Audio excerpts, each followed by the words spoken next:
Oh, DC right at the end. I was trying to alt tab. I was like, no. Get me back in, you bastard. Thank you.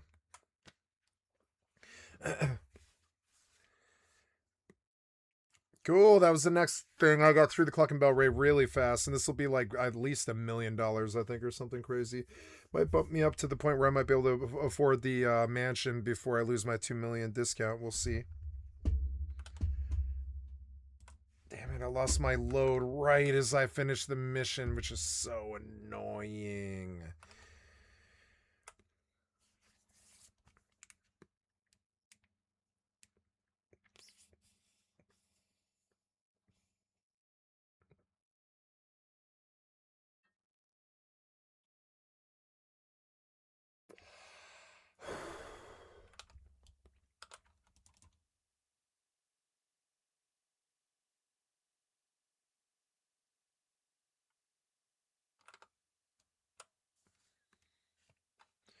Power, Dune Awakening.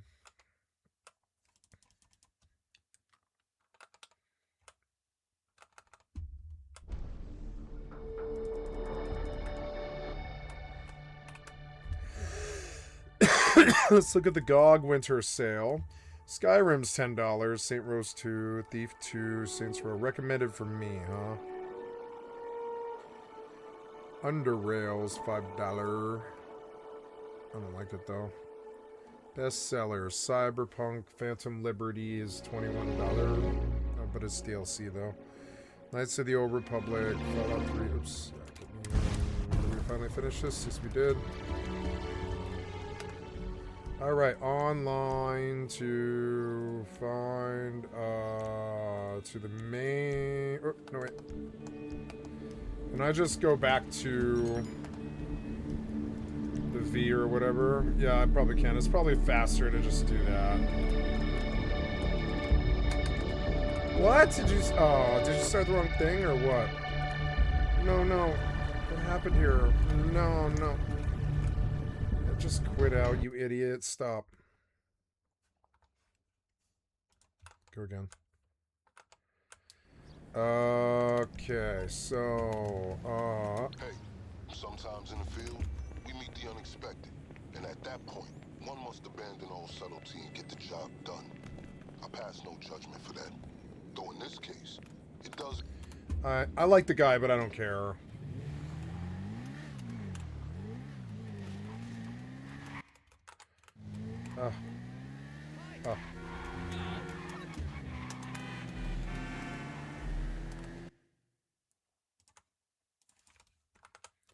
God damn it.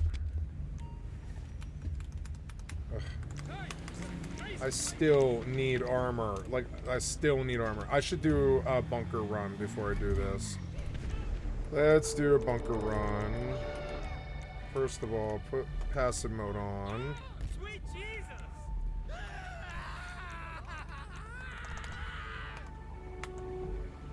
Look, I came into this thing, but it's actually faster to go to the bunker, get armor.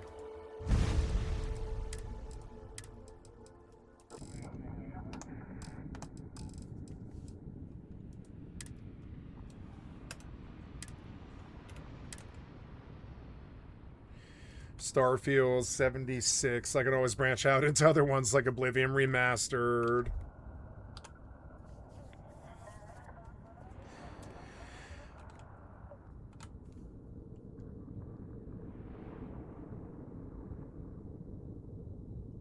They made an enhanced Baldur's Gate 2, but it's still not my game. Hollow Knight, Doom, GOG Preservation, Breath of Fire 4. That's a good game. Yeah. Fallout New Vegas Ultimate is $10. Vampire, Atom RPG, Bulk Gun. X4 Community Collections is $45. Mountain Blade Sacred 2 Remaster, Mountain Blade 2 Bannerlord Digital Deluxe, which I don't know if that has like the worst sales or what, but I keep thinking that maybe Bannerlord might be a good game to run in the background, but it's too milsimmy and not enough fantasy, not enough sandbox.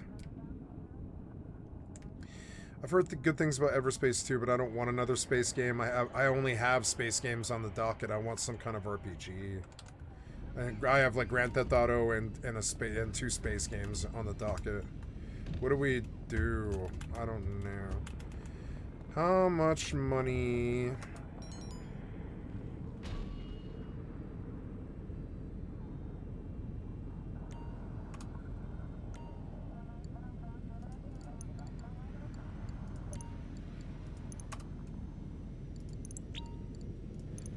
$189. I'll just see if I pull a truck run. I kind of doubt it, but you know, And if not, I'll take a bunker run. I like having the snow gone. It's easier to drive. Just take me back. It was worth a try. Wouldn't mind making easy 200K. Okay, here we are in this stupid place again. We'll eventually get out of this problem. I know I will. So now I go up there to my thing, and I go plan build, and then I go load plan. Nope, heretic send, energy cell, or dock modules, or other modules. This is a connection structure. Okay, high preset.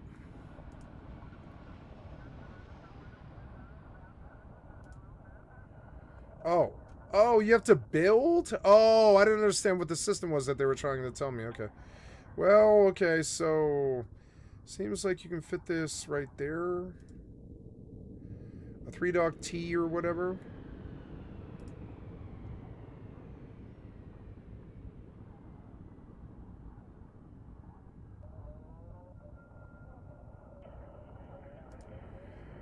Connection structure. I don't know.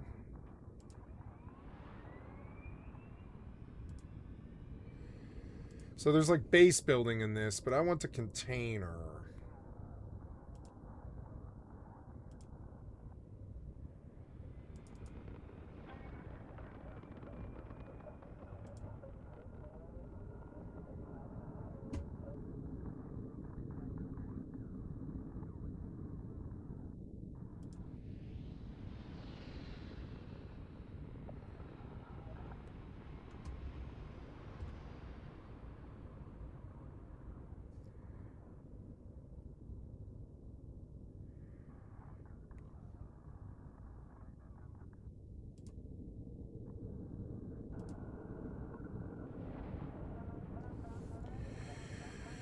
So I need Claytronics, 619.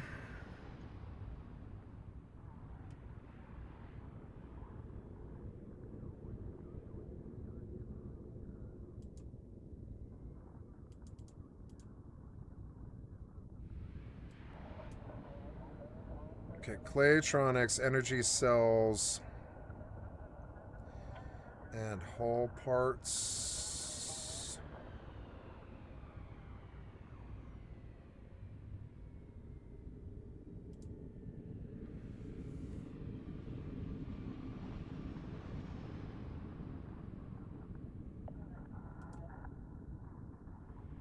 Oh, available money. Okay, so let's do 15 mil. Wait, what happened? Whoa, no. What were you doing? I was planning a build. What'd you do? Oh,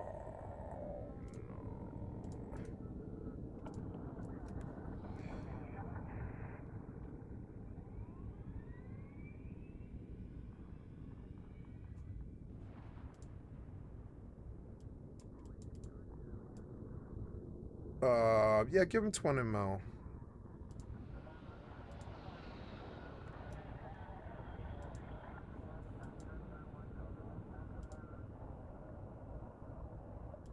Assign or hire a builder.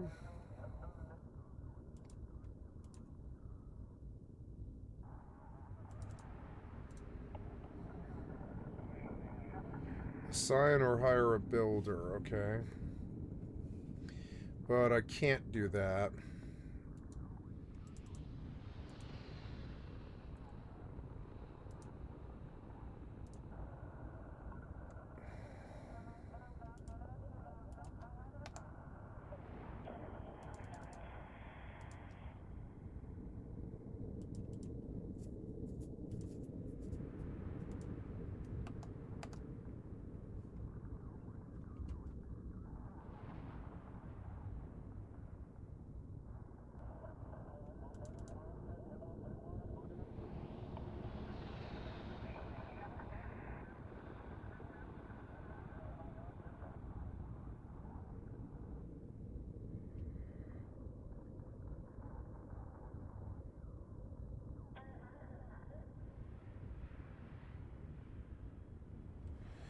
Assign a builder, and I don't think I have one.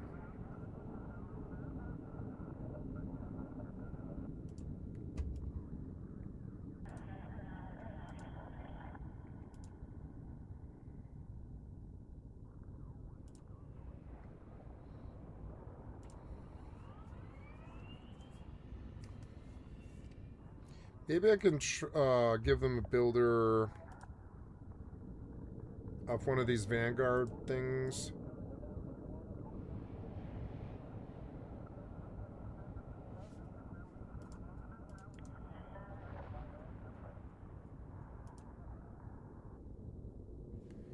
Works somewhere else for me.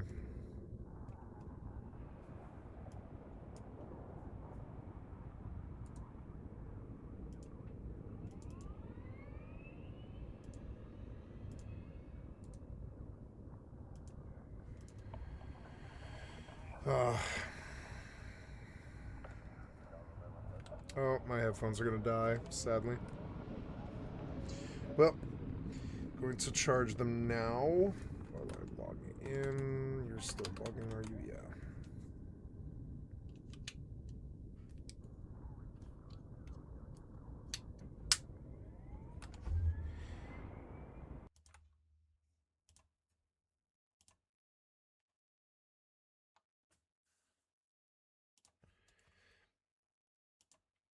Is there a game like X4 Foundations but strategy? And I'm sorry. No.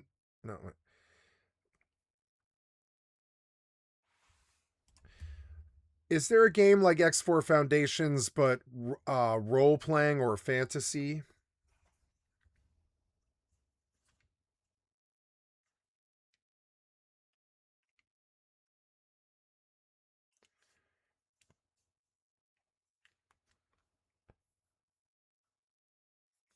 Closest non-space equivalent, yeah, the X4 fantasy due to its uncompromising sandbox nature and living world.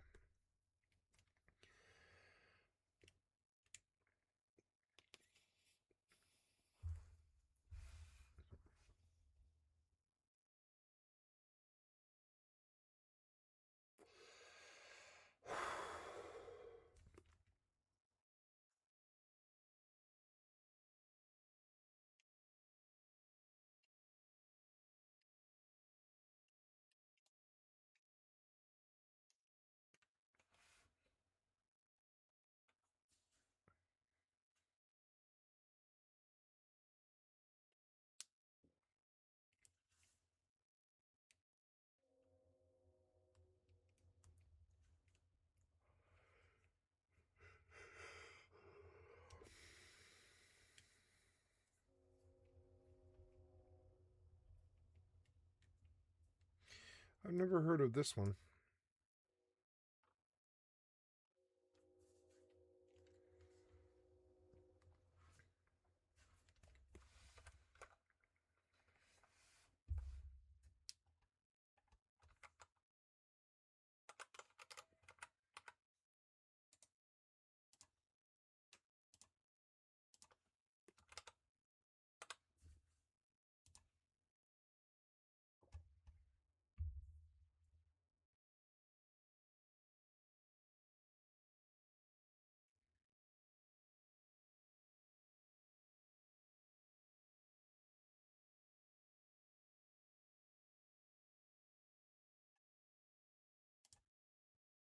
Twenty twenty five was not a good year for MMOs. Several long-term projects collapsed, others were completely canceled, and a few launched, only to immediately prove why trailers alone can't carry an entire release. If you've played MMOs for any meaningful amount of time, 2025 probably didn't shock you. It just confirmed things that you already suspected. But ultimately, the MMO genre isn't completely dead just yet. I mean, some of the major players in the space are still releasing some of their best content. Some are trying to reposition or strategize or capitalize on different things. The big hype, the WoW killer, that's probably never coming. The main game that's going to take over everyone forever, I don't think that's the main goal anymore. Instead, everyone's just trying to find what works and how each game fits into its separate niche, whether that's PvP focused or PvE focused or solo or group focused. So this video's intention is not to be a ranking or a list or a nostalgia tour either. It's just a practical overview of the MMOs that still make sense to invest your time into in 2026. Plus, I'll sprinkle in some of the upcoming projects that genuinely have a chance to matter and that I'm actually excited for. But before we get into all that, first we need to talk about today's sponsor, Enshrouded. This is possibly my favorite open-world survival action RPG currently available. It's got exploration, building, survival, crafting, storylines, all wrapped up in a content-rich open world where basically every single part of the map is filled with things to do. Recently, they released their newest update, Wake of the Water, which added a ridiculous amount of content and completely changed how the player interacts with water across the entire map. So not only are you going to be diving and swimming and doing underwater puzzles, but furthermore, they've added an entire new portion of the map with tons of questing, puzzles, and challenging combat as well. Wake of the Water also adds an entirely new dimension to how you're going to think about crafting and building. Because they wanted to make sure that water was a core element of this update, you can now add running water to your different builds and even use that to power certain crafting stations. But the best part is, with this update, you're going to be able to build underwater bases. But be careful and make sure things are properly sealed. Now, my personal favorite part of the update is obviously fishing. It doesn't seem to matter the game. I always enjoy just relaxing and catching some rare fish. So I would implore all of you to try out Enshrouded's new Wake of the Water update for yourselves. It's on sale right now due to the winter Steam sale, and you can do that by using my link in the description as well as the pinned comment if you want to help me out. And so to start things off on a positive note and talk about something that surprised me the most this year, that's the release of Guild Wars Reforged. On December 3rd, just a month ago, ArenaNet essentially put a new shiny skin on the original Guild Wars, offering a visual overhaul to the entire game, as well as allowing for controller support. Now, the original Guild Wars launched in 2005 as basically a deliberate rejection of traditional MMOs. There were no subscription fees, no endless grind, with a max level of just 20, and it had a heavy emphasis on instance content. At the time, this was completely unheard of, and many of its ideas aged better than the entire genre that mostly ignored them. So, Guild Wars Reforged now exists because ArenaNet recognized something important. The game didn't fail due to bad design, it just aged. And many of the fans of Guild Wars 2 are pretty heavily nostalgic for the first Guild Wars because they play so different. So by modernizing visuals and allowing for controllers and upgrading the UI while maintaining the same core systems, Reforged is a pretty awesome update. Guild Wars' core identity focuses more on mission-based progression, and it's got a slower but more methodical type of combat that actually kind of feels refreshing. I mean, I played Guild Wars on this very channel for basically the first time just last year, and I was blown away at how well the game held up, outside of the obviously outdated graphics and interface. But with Guild Wars Reforged, they're not trying to reclaim that #1 spot in the genre, it's just trying to keep the OG Guild Wars relevant and playable. And I think at this point, that's a pretty commendable goal. If you haven't played the original Guild Wars, I mean, dude, stop what you're doing and grab Reforged. It's an awesome experience. But if you have played it and you've been itching to go back, now's probably the perfect time to do so. Now, moving on, let's talk about the elephant in the room. You can't talk about the current state of MMOs and not mention World of Warcraft. So what is this game looking like in 2026? I mean, just how many different playable versions of World of Warcraft exist? At this point, it's basically a small franchise. You've got retail, which is the main live game with the current story and the current endgame and all the current systems, but then you've got classic progression, which is the time machine version that goes through all the older expansions on a schedule. Right now, they're currently on the Mists of Pandaria classic expansion. But then you've also got classic era, which is essentially forever vanilla, and they have various special servers which change the rule sets like hardcore or season of discovery. So why are some people playing only retail and then some people are playing only classic? Well, retail players are largely there for 3 reasons. It does have the most polished endgame progression and rating out of really any other MMO. It's modernized and optimized, and it has account-wide progression and tons of quality of life that you won't find in the classic version. And then, partly because these players have been playing World of Warcraft for 20 years, and I'm not sure that they know other games exist. And that goes for the classic players as well. They're playing classic because they've been wanting to play the same game for the past 20 years, and they couldn't until like 2019 or whenever classic first came out, but now that they can, they never want to play any other game again. And they also don't know other games exist. But with new versions of Classic adding just enough of a twist or a change every year to keep people coming back time and time again, it's one of the things I most look forward to every year is the month or 2 I dedicate to Classic WoW. And really, the reason that people are still playing both versions is the same reason why World of Warcraft is still the elephant in the room. It's because it's the only MMO that can support this many different playable versions at the same time, without any of them really feeling like a ghost town. It's just the most popular MMO, hands down. Now, moving on, we talked about Guild Wars Reforged, which was an old game getting a fresh look, but let's talk about something new. Probably one of my most anticipated titles in 2026, We were wrong. Monsters and Memories. Oh, This is going to be playable as early access in June of this year, as long as everything goes according to plan. Monsters and Memories won't be the most popular MMO of all time. It's hardly even considered a truly mainstream upcoming title, but rather it's a spiritual successor to the older titans of the genre, mainly pulling most of its inspiration from EverQuest. I recently reviewed the original EverQuest on the live servers, and I was pleasantly surprised with how much fun I had. It's a fairly unorthodox experience when compared to the modern MMO, with all their quality of life and perfectly predictable functionality, but it's the unpredictableness of EverQuest and those older style games that make them so compelling, and they make them truly an experience. So, Monsters and Memories is attempting to recreate that in a brand new world, with certain quality of life features purposely being withheld, such as no fast travel or quest marker, while still allowing for other certain modern quality of life, especially regarding the interface and hotkeying. They're essentially trying to create this hybrid of modern and old blended together, taking the good of the old and the good of the modern and smashing it together. I've been talking about this game for well over a year at this point, so I couldn't be more excited for the early access coming in June. It's not a game that's over-promising or trying to achieve anything that hasn't already been done before, but it is trying to carve out a space for the old-school MMO fans who want a modern take on things. Now, next up, we have to talk about Ashes.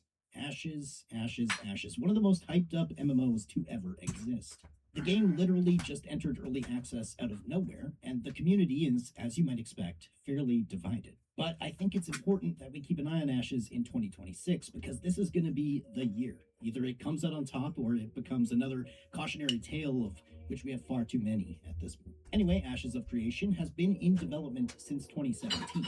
Originally, it was pitched as a player-driven MMO where cities literally rise and fall based on player activity and politics. The core idea has always been extremely ambitious, and most people say overly ambitious. But after years of closed testing and different NDAs and tons of money you had to spend to get into these closed servers, Ashes finally entered early access on December 11th. On one hand, early access sold extremely well, proving that there is a real appetite and the hype still existed for Ashes. But on the other hand, the build that shipped felt closer to an alpha than what most players expect when they hear early access. So this has basically created two types of players, the ones who are overly apologetic and what I deem the copium huffers who understand that this is a work in progress.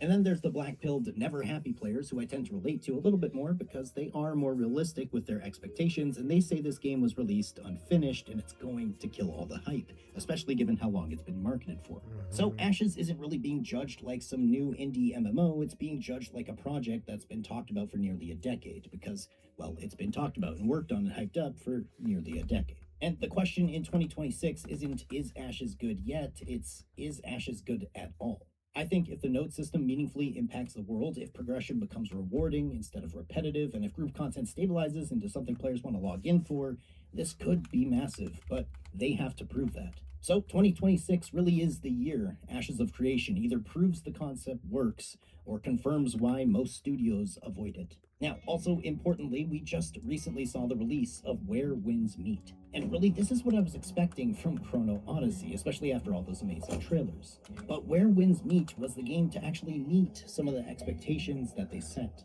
Where Winds Meet is a free-to-play immersive open-world action RPG set in ancient China. I haven't dug into it enough for a full review just yet, but what I can say is visually, this game is absolutely stunning. They've also found a nice balance between solo and group play, which I think honestly is one of the biggest struggles currently for games to get right. A lot of the older style MMOs, they want required group content, mandatory group content. But I think the majority of players, especially in MMOs, actually prefer having a solo option as well. And this is where Winds Meet really shines. On the other hand, it's exactly because of that story-driven solo RPG focus that some people might argue against it being a true MMO.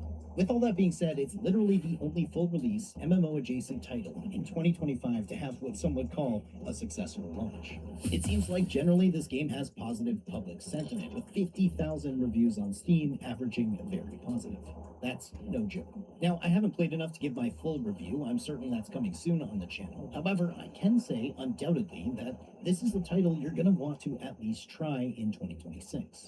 It's nice to have something in the space that actually performed well, because that does act as an incentive for other developers to keep trying. Now, next I want to talk about RuneScape, and this time I want to talk about both old school RuneScape and RuneScape 3, because they've both made some massive changes recently, and considering the popularity of old school RuneScape, I'd be remiss not to mention it. Now, old school RuneScape, you have chunky, outdated graphics and a quick-to-move, exceptionally grindy leveling system that rewards time investment, but also, in terms of combat, exceptional timing. Like Pinpoint didn't miss a literal half a second taken timing. The game ranges from one of the most chill, relaxing, and AFK-able second monitor experiences to the most white-knuckling, challenging, tedious, and infuriating content where a single mistake could cost you hundreds or literally thousands of hours of But only a few people do that, though. It's totally up to you how you would like to play the game.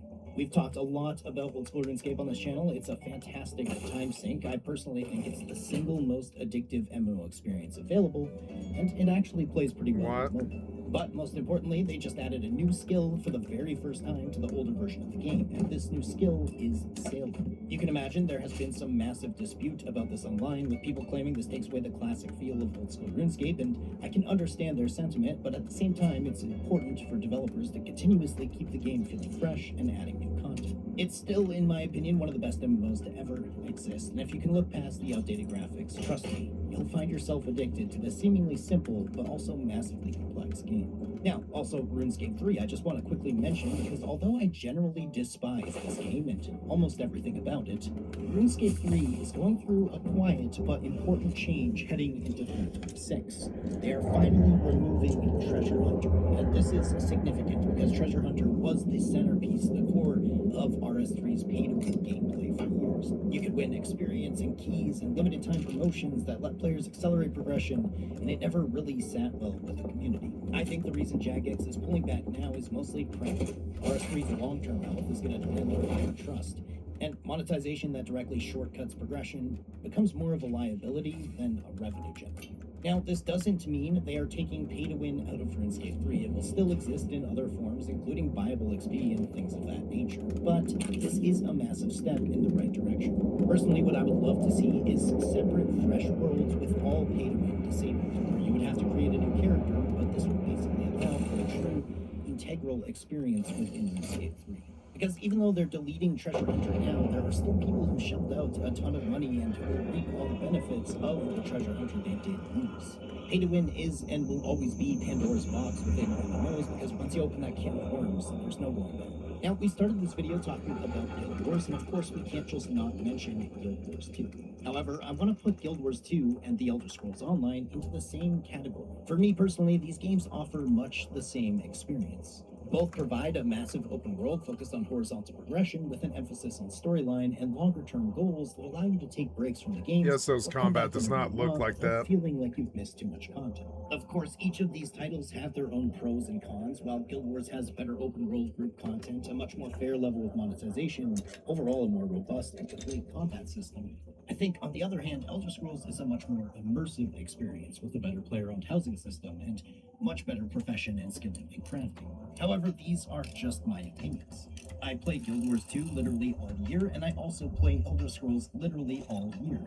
These games fill the exact same role for me, and that is completionism content, where they both excel massively. I know tons of people argue Guild Wars 2 is better, and others say ESO is, and I understand both sides of the argument, and I'm not throwing my hat into either ring. Because for me, they're mostly equal and totally worth your time playing, even in 2026 and the years moving forward, especially if horizontal progression is your thing. But in order to stop this list from becoming the exact same list that gets released every single year, here are the runner-ups. They have to be mentioned, but everyone kind of already knows.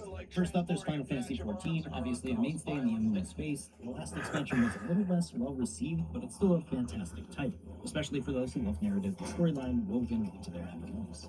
Then, of course, there's BDO. Some still call this the best combat in the MMO space. It's definitely very good, but I think where BDO excels the most is its skilling system and its open world, which is constant, beautiful scenery, always providing an amazing backdrop for you to work on, but is one of the most complex and compelling skilling systems currently out. There's also Albion Online, which in terms of group PvP content is probably the only true contender right now. You might also be able to add in Throne of Liberty, but honestly, I think if you're a PvP guy, you gotta be playing Albion. And then a couple of the classics that still hold up include D&D Online, as well as Lord of the Rings Online, and Star Wars The Old Republic, and a personal new favorite of mine, the original... This was a nothing burger video. Finally, I want to talk about a couple of the other games that are supposedly coming in 2026. The first of which is Aeon 2. Now, the original Aeon launched in 2008, and it carved out a strong identity around faction conflict and PvPvE, especially aerial combat. Over time, it kind of lost its momentum. I don't think because the core idea was bad, but long-term support and player count and pacing just didn't keep up with the market. But Aeon 2 exists because NCSoft obviously believes that those core systems can still work if they're honest. It does kind of just look like a lot of the other games we've seen recently, but until I get my hands on it, I can't make a full judgment. Apparently, it's already launched in some regions in late 2025, so that alone puts it ahead of many 2026 MMOs that haven't shipped into play. Then, of course, there is Arcade Chronicles, which was originally being called Arcade 2, but they changed the name to reflect that they don't want this game to be considered an MMO, but rather an online RPG, which to me is basically the same thing. I'm not very confident in this game moving forward. The timeline has shifted so much, and after seeing the disaster that was Chrono Odyssey, I think these developers are starting to feel a little bit more hesitation when it comes to over-promising and under-delivering. So we'll see. The game is still set for 2026 early access, but I'm really not too hopeful about this one. Then I guess we do have to talk about Chrono Odyssey. Oh, apparently targeting for late 2026, I think I have the single most viewed negative review of this game on YouTube. I completely disliked Chrono Odyssey as the trailer looked like this, and then the game looked like this, and played like this, which was such a crushing defeat as I had been hyping up this game so much since I originally saw the trailer. I'd love to see if when the game comes out it feels much better, but honestly I have almost no hope remaining for this title. And then afterwards we have Bellatorus, which is like Chrono Odyssey's quieter little brother, because once again all the promotional content for this game that's been released has looked nothing but amazing, but then watching some of the gameplay footage as tests have been ran in other countries, it kinda just looks like less Unleashed. But that really wraps up my final thoughts on MMOs in 2026. I listed the ones I think you should sink your time into. I laid out what I think is the most practical look at the MMO genre in 2026, with some new titles, some things that were just released, and some of the old classics that I think are still worth your time. I think Where Winds Meet is probably the most interesting thing to happen in the MMO space in 2025, and so it's definitely important to watch in 2026. World of Warcraft, while always the giant in the room, is quietly working on itself. It's like it's currently going to therapy, but the classic version is always fun for a while. And Ashes is doing what Ashes does, and mostly causing disappointment it seems like, but this year will be the deciding year. Are MMOs dead? Obviously not. They've been saying that for years. However, I do think the traditional MMO as a concept is becoming less and less a norm in this space. Everything seems to be a hybrid of some of this and some of that. I'm excited to see what the future holds. Brief moment to say rest in peace to New World and the Lord of the Rings MMO and Project Ghost and whatever else ended up falling through this year. Hopefully 2026 proves to be a little better. Anyway, folks, I want to say a massive thank you to everyone who made it to the end of the video. Don't forget a like, a comment, a sub. Those things help a bunch. And if you really enjoyed the video, consider becoming a channel member. But I will catch you all in the next one. Later.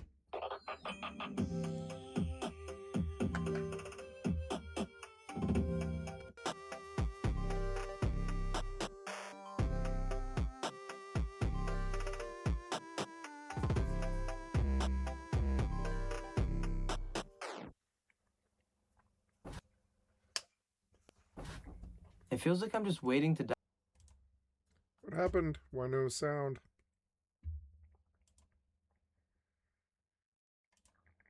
Some days I'll just sit inside my bedroom and I'll just stare at the ceiling. Nights like tonight, where it's 2 a.m.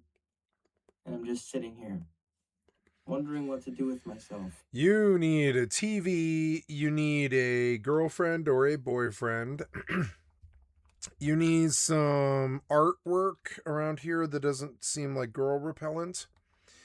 I like your stuffed bear collection, so maybe focus on that a bit more. And you seem to like dream catchers. Work on that. Something like that. There's not enough of a real person here. It's somebody who has adopted their personality from the internet. That's a part of the reason why YouTube is actually so good for me. You know, because literally all I need is just a phone, which I've always had, and I guess some kind of lighting, which people told me to get. So I guess that's cool now that I have lighting. But I've had lighting for a while now, but obviously you don't need lighting. I didn't use lighting for a while because in my earlier videos I never used any light at all, but now I have a ring light. You know, that's pretty cool, and you know, it's upgradey-ish, but that's not really the point of this video. It's not about ring lights, it's not about phones, it's not about me even. Well, it's kind of about me. It's kind of about everybody, maybe. You know, sometimes it feels like you're kind of just existing. You know, smoking your cigarettes, smoking your bong, drinking your alcohol. You know, letting time pass right by. You know, it kind of feels like it's like sand, like falling through your fingertips. You know, you don't know how much is left. And then eventually at some point, there's a little bit of grain, and then, well, eventually, well, there's nothing. You know, and then you'll get distractions inside of your life. You know, you'll have things pop up, pop up, pop up, pop up. And then it kind of feels like your soul is kind of like buffering, lagging, doing something that it shouldn't be doing in the first place. So when you finally take a step back and realize what you're doing inside of life, things get different. You know what I mean? I don't like the daytime. I don't like the nighttime because I can't sleep. I don't like the daytime because I don't know what to do with myself. I don't like the afternoon because I don't know what to do with myself. I don't have any hobbies. I don't like to do anything. You know, I mean, what will I do? I mean, I'll sit down in my bed. I'll try my absolute best to get stuff done. I mean, what even is? What do I even do? I mean, seriously, what? Yeah, what do you do? Sit down. Looks like you play darts. Make a video. You like Sonic? Do you play video games? I see simplest some sign of video games here a little bit, maybe. I don't know. thing in the world because I don't even edit. You know, and then sometimes it feels like I don't have a purpose at all. You know, but you guys, you know, you guys that watch my videos, you guys that actually care about what I have to say, care about my life, and, well, the fact that it actually matters to you. Because unfortunately, my life never mattered to me. You know, it feels like every single day I'm kind of just waiting for my own demise. It feels like every day I just get one step closer to death's door. You know, even though I'm so, Matthew, you're so young. 20 years old, man. You have your entire life ahead. Yeah, this isn't good. A 20-year-old should not feel like this. A 20-year-old should absolutely be like, I can't, the girls, they won't stop calling me. They won't stop jumping in my bed. The weed, it's so good. It's so cheap. The job, it's good. I got a good job. I got a nice car, you know, not a nice car, but I got a car. I can drive around. Got a lot of friends. I go over to my friends' houses a lot. We do lots of stuff. I don't think that's the norm anymore, but that's what it was like for me when I was 20. We didn't have any free time. Of you. I did not have time to reflect like this at the age of 20. I just did not. I had, like, honestly, like, yeah, some late nights at my work when I was alone, like just playing my PlayStation 2, like working 40 hours a week at the age of 20, being like, God damn it, this sucks. The only thing I have to look forward to is fucking my girlfriend in the morning. That's it. Like, that's all there is about life that looks forward to is just working. I remember how doldrum that felt, working 40-hour weeks. But I mean, go do that. I think you need a job. As shitty as it sounds.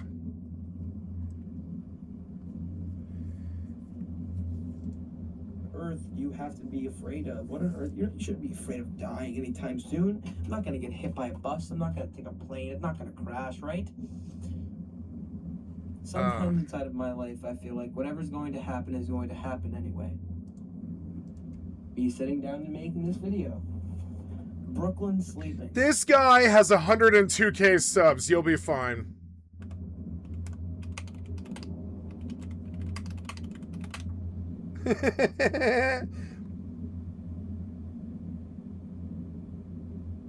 I can't believe he only just, like, took the one word name Matthew. It's like, wow.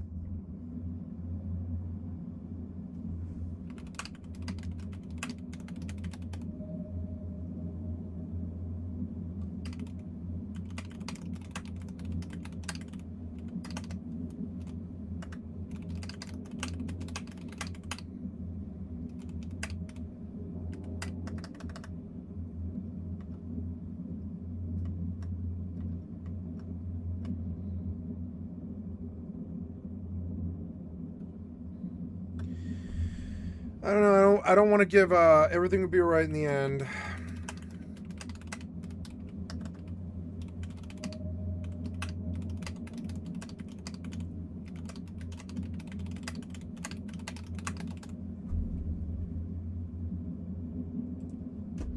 I'm gonna give him my life's motto, which is everything will be alright in the end. If it's not alright, it's not the end.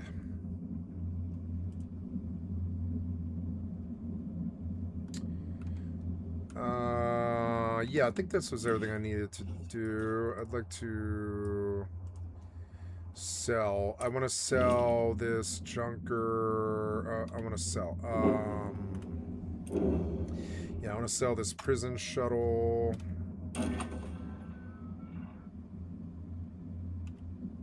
Did we sell it? Yes.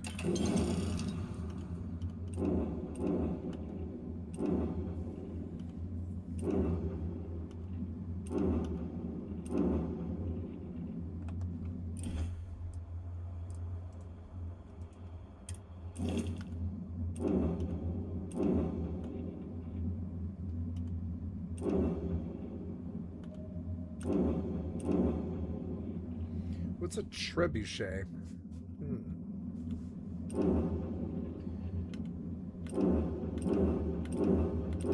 You don't have any C-class ships to sell at all. I guess not. Alright. I have like 6 ships that follow me around now.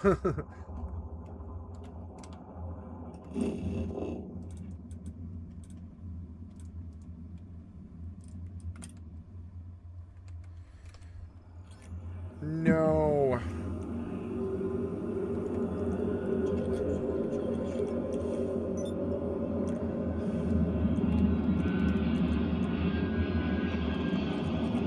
Mostly full of armor. Okay, so...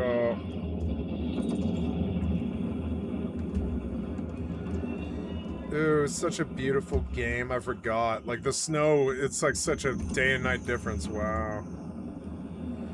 Alright, so let's go back to the bunker. No, back to the main menu.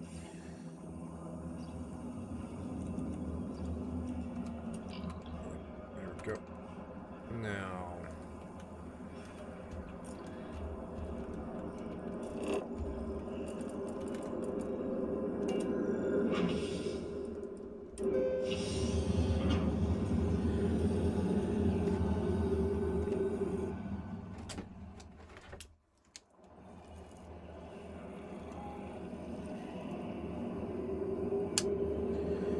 %'s good for the rest of the night. I'm gonna put in my headphones now.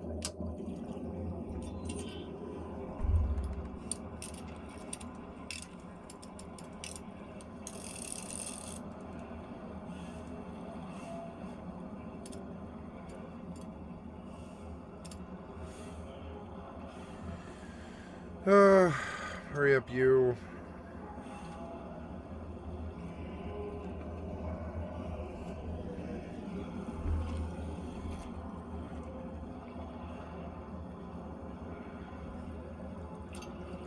There we go.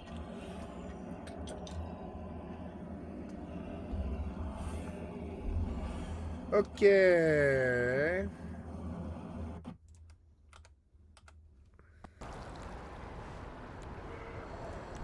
The Cluckenbell raid.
lost my pen.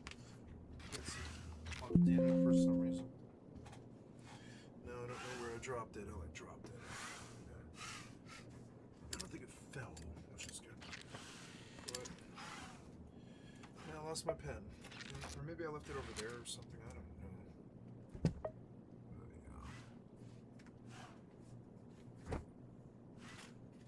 Where did my pen go? It's over here.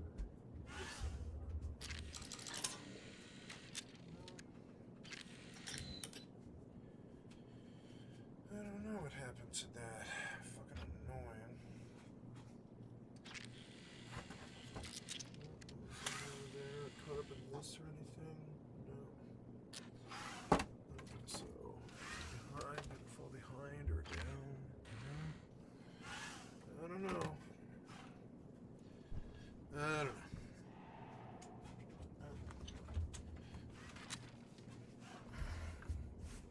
Oh, there it is.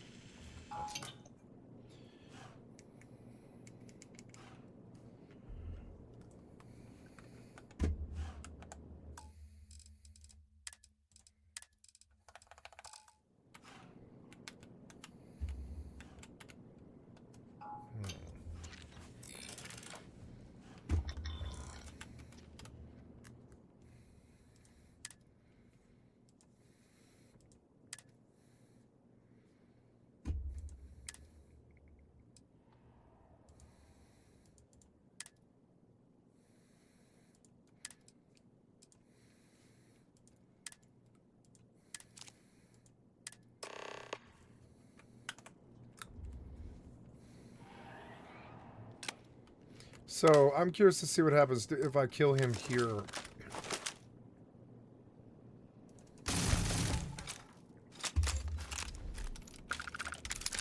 Nobody cared, huh? No, because he is bad.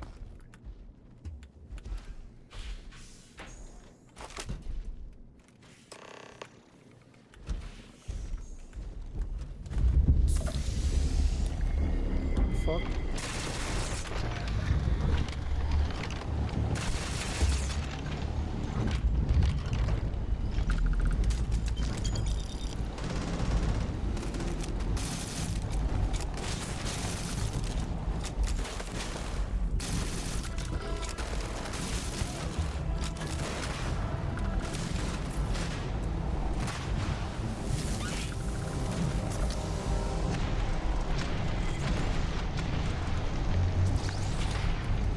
Why was there a glider in here?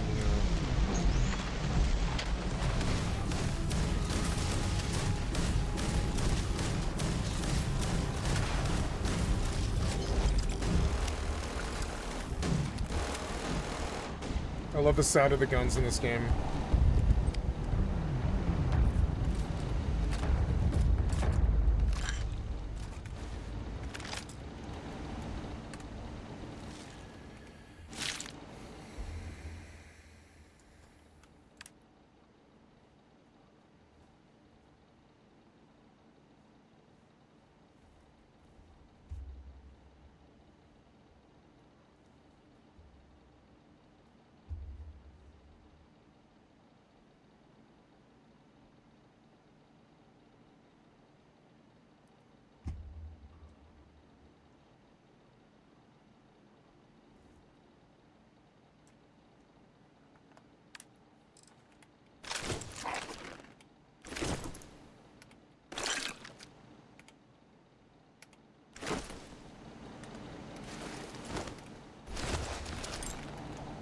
Oh, Ecliptic Contractor, you're so naughty.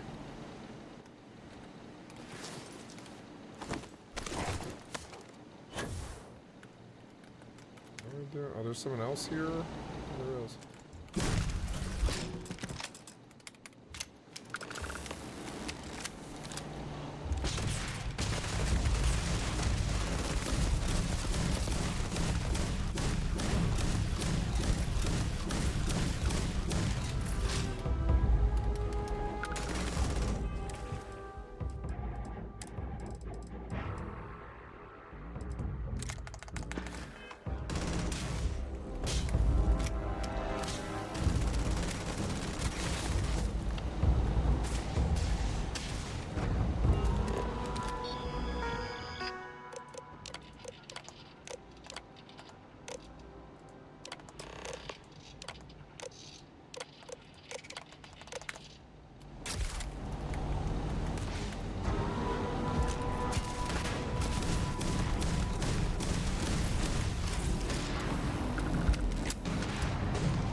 We robbed the bank. We like robbed the bank. I don't really know why. I don't care either.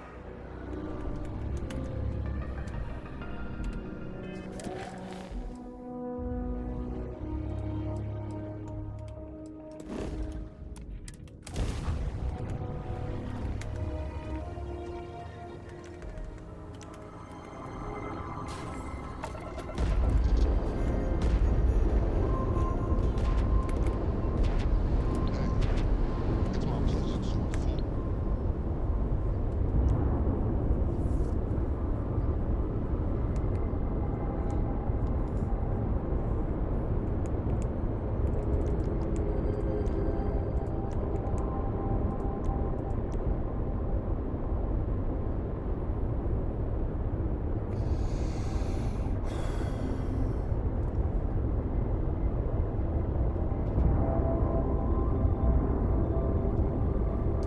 Hey, I got 3 people. Cool.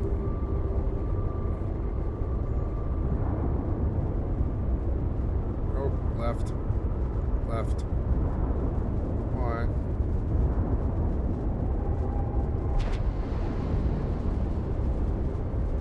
Yeah, there's somebody.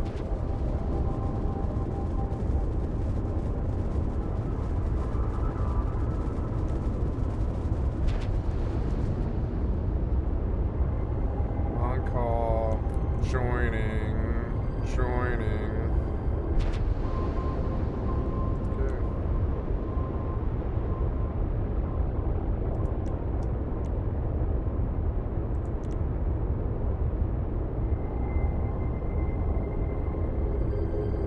Cool, I got 4 people. Go. Hey, 4 people, yay. Be a lot faster that way.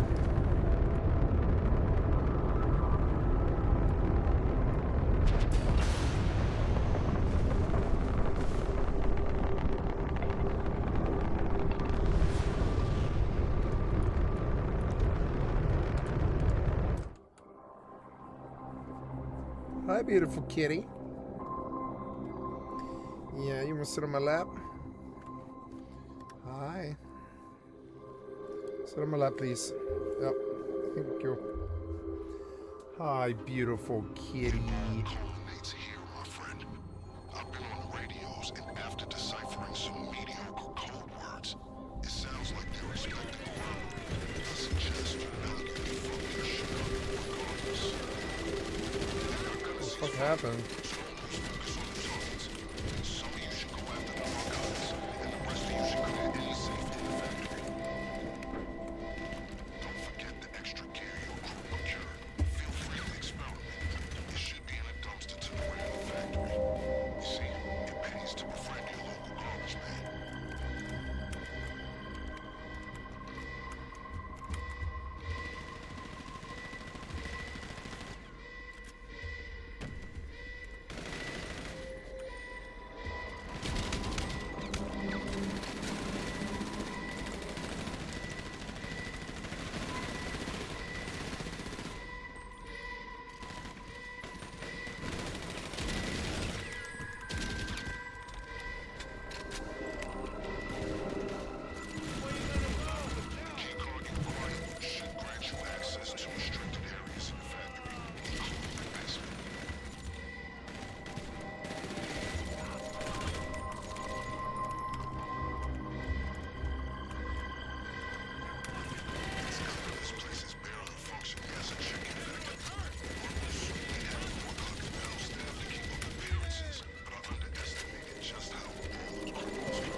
for this situation. It'll take all week to shoot the bad thing.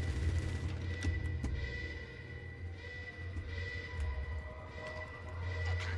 See that anybody chasing you is appropriately shaken, stirred, or otherwise dispatched. Whatever it takes to get you back to the lockup room with the deliverables.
Fun as fuck, right? I like this heist. It was really fun, actually. The Cluck and Bell was fun.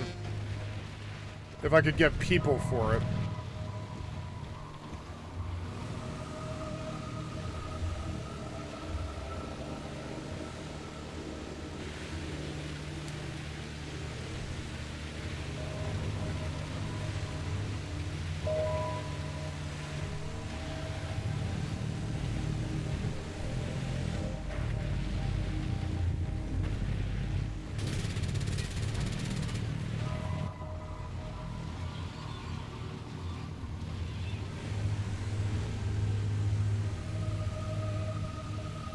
The guy's paused.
This is fun. I like this.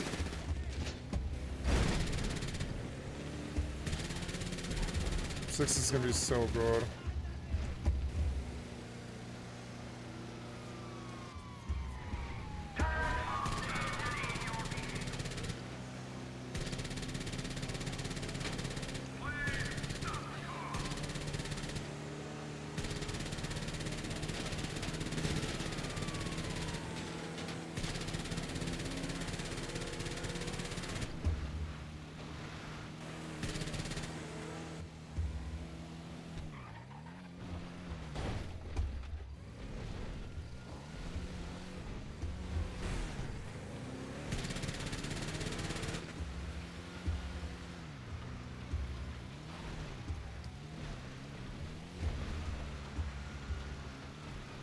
Fun as fuck.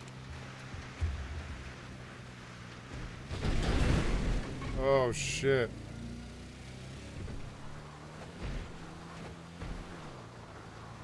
Fun as fuck. It's kind of a trip, yo.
Fun as fuck.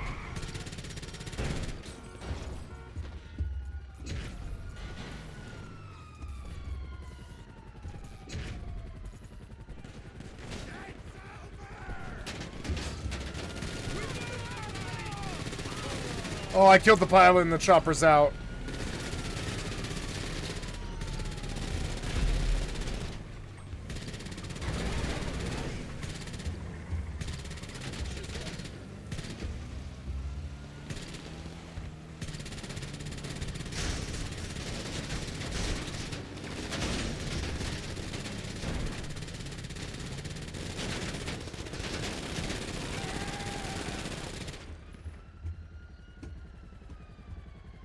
Collect the loot.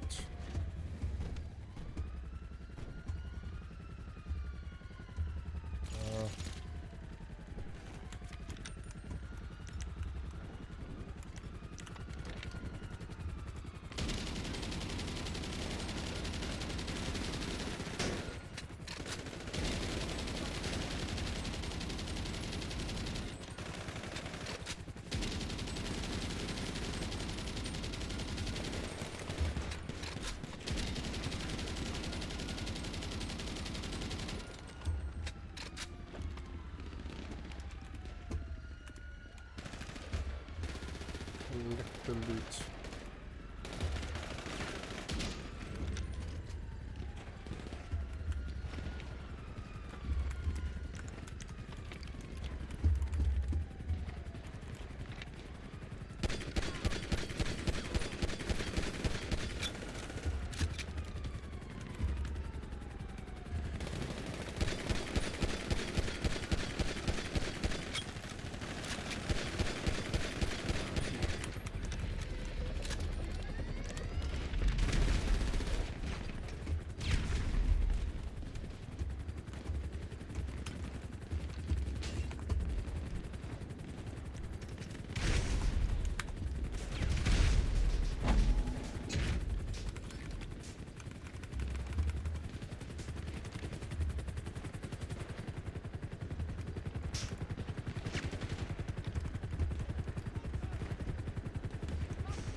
Okay.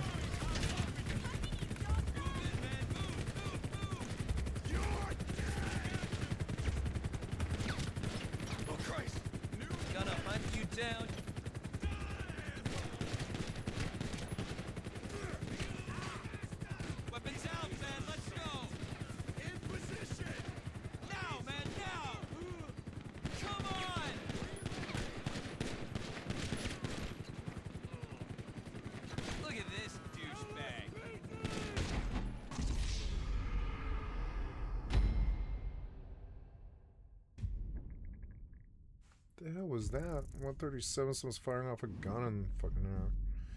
Did we get to restart or did we just lose this? Restart at the checkpoint. I don't know what happened here. I'd rather get credit for the mission. You guys don't want credit? Fuck it. I didn't do anything wrong. Just the mission glitch. What can we do? Fuck, do we have to do the whole thing again? You checkpointed us as we left, didn't you? Oh my god. Charlie 4 is airborne and headed to the scene. Okay, you want me to drive? Okay. You clear? Just stay under the radar all the way back to locker.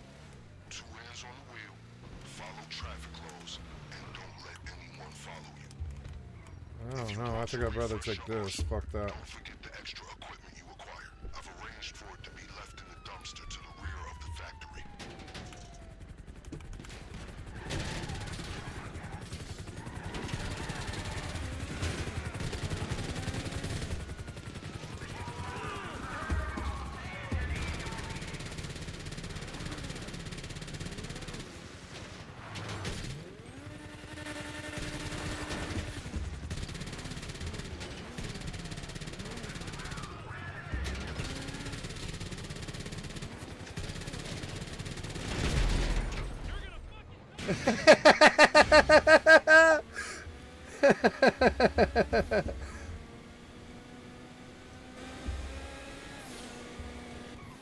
I must say, I was optimistic about the operation.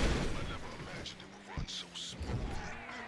We raided the entire drug factory without raising any eyebrows, cops or cartels. I'm starting to think I picked the wrong career. And look at you cleaning up this town. Halfway to being an employee of the LSPD, huh? If you pocketed some of that cocaine for yourself, you'd practically be a ranked officer.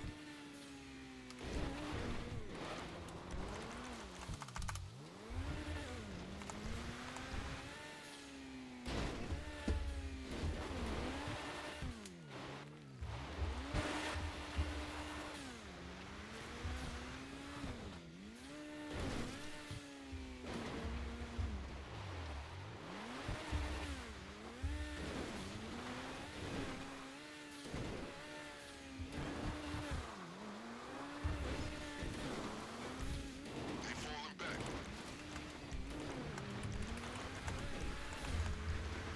Nice.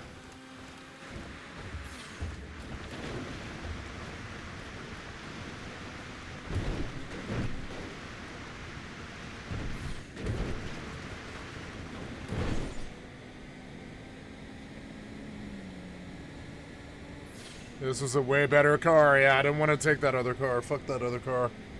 This is a way better choice. That guy wanted to take that piece of shit Jeep. I was like, nah. We have to go across the entire city. We want a fast car. Yeah, take us on a cool jump or something. Fuck that Jeep. We're gonna get the $1 million. Those guys aren't. They're dumb. They wasted 20 minutes. Why? Like the modern generation would rather just leave and start over than wait the fucking 30 seconds to restart the checkpoint. So dumb. Cops before you return.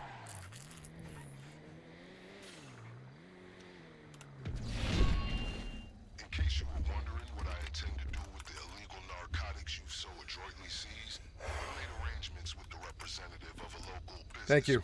to take them off your hands and pay you well. See you shortly.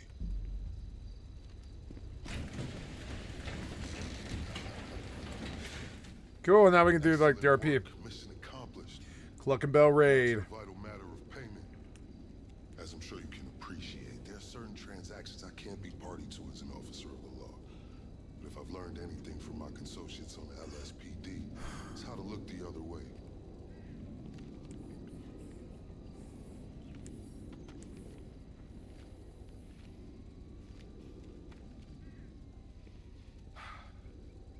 Now remember, Are you the future of the LSPD? A fucking horse? They're all horses. reasons to keep looking the other way. I'm happy. As you can see from my choice of transportation, my fortunes at the LSPD are also improving. Just got these babies in, fresh off the line. Guess who picked one up? Until next time, let's disassociate.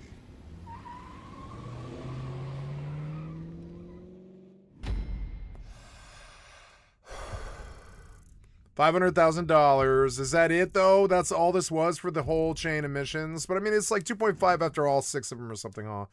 It's a lot. 500K wasn't really worth all this work, though. Isn't it supposed to be a bonus or whatever? Was that the bonus? That didn't really seem like a bonus.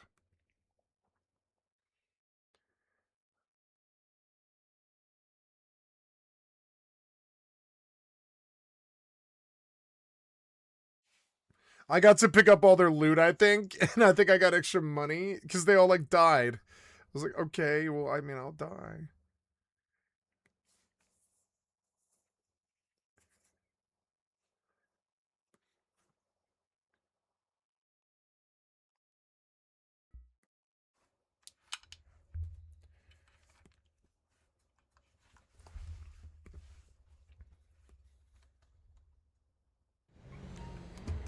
You have luck, new reward, access career. Oh, I'm glad I got it done.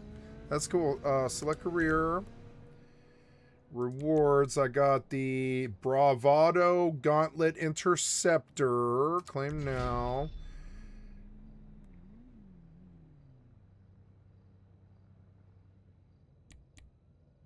So I got like a cop car for doing the Cluckenbell raid, I guess.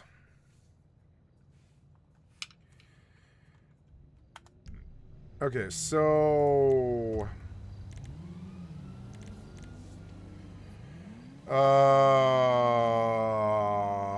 Yeah, I think I have some cash too. How much money do I have now? 6.19. That doesn't even seem like... Oh, I got 500 grand. I've got 500 grand. Fuck me, I've got to put it away. Put it away, put it away. Put it away. Put it away. Put it away. Yes, go. Why would you give me 500 grand? That's insane to me. Why would you just give me the 500 grand? That's insane. It should never ever be like that. Oh my god, there was a guy right across the way. We'll carry him. And of course, to congratulate you again on a successful operation. Our efforts to derail the Cluckenbell cartel's efforts were indeed effective, but it won't be long before they and their corrupt counterparts in the LSPD rebuild their little enterprise. Each and every time we knock them back down, I'll ensure it's worth your while. Effenberger out.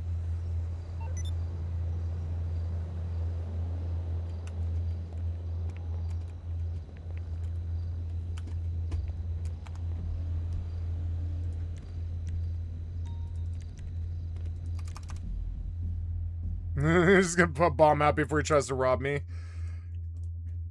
I should have tried to kill him for the 500k, but no, he was nice. He tried to get me through the fucking mission, you know? He was a nice guy, whatever. I'm not gonna fuck him over. I could have, though. I could have shot his ass as he came out and robbed him for the 500 grand. I thought about it. I thought, I was like, there's dude. Could just rob him right now. But I'm not like that. Fuck that. I'm not like that.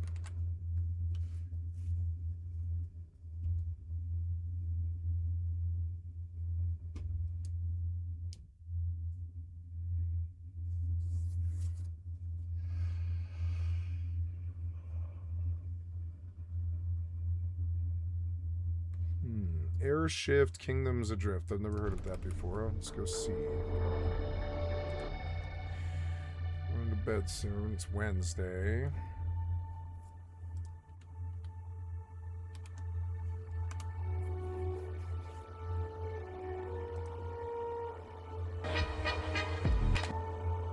Doesn't cost you anything.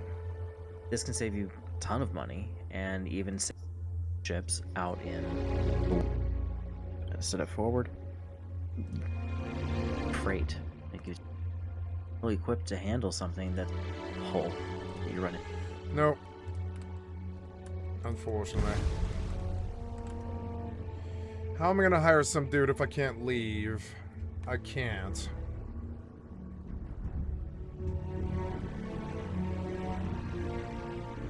I should just go try to leave this ship now, I guess, and eject in my spacesuit. That might be the easiest solution out of this problem.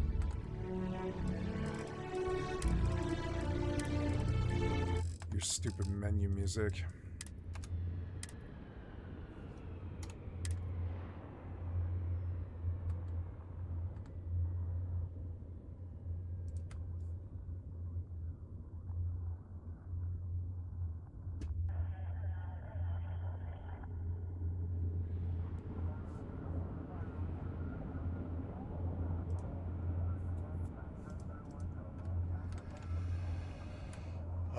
So yeah, let's just try and get in and out of this place. I'm not sure I can. Let's save before I do that, though. Save before I do this, and we're just gonna try and get out of this situation now. Valheim versus the Shredder. Which of these amazing games is the best?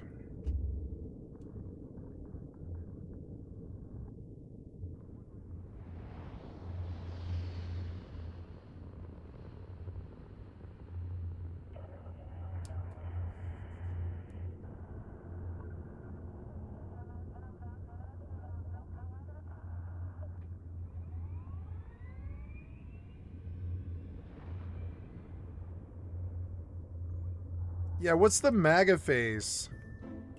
I'm Jenny Gage, and this is Life. You have the MAGA face. Hey everybody, I am back from my Christmas sabbatical feeling spicy and ready for some action. If you're new here, I'm Jenny Gage. This is Life Take Two. Part of the reason why I'm called Life Take Two is that I didn't just leave. I remember this lady, and I don't think I really want to see her channel anymore. Not that I dislike her.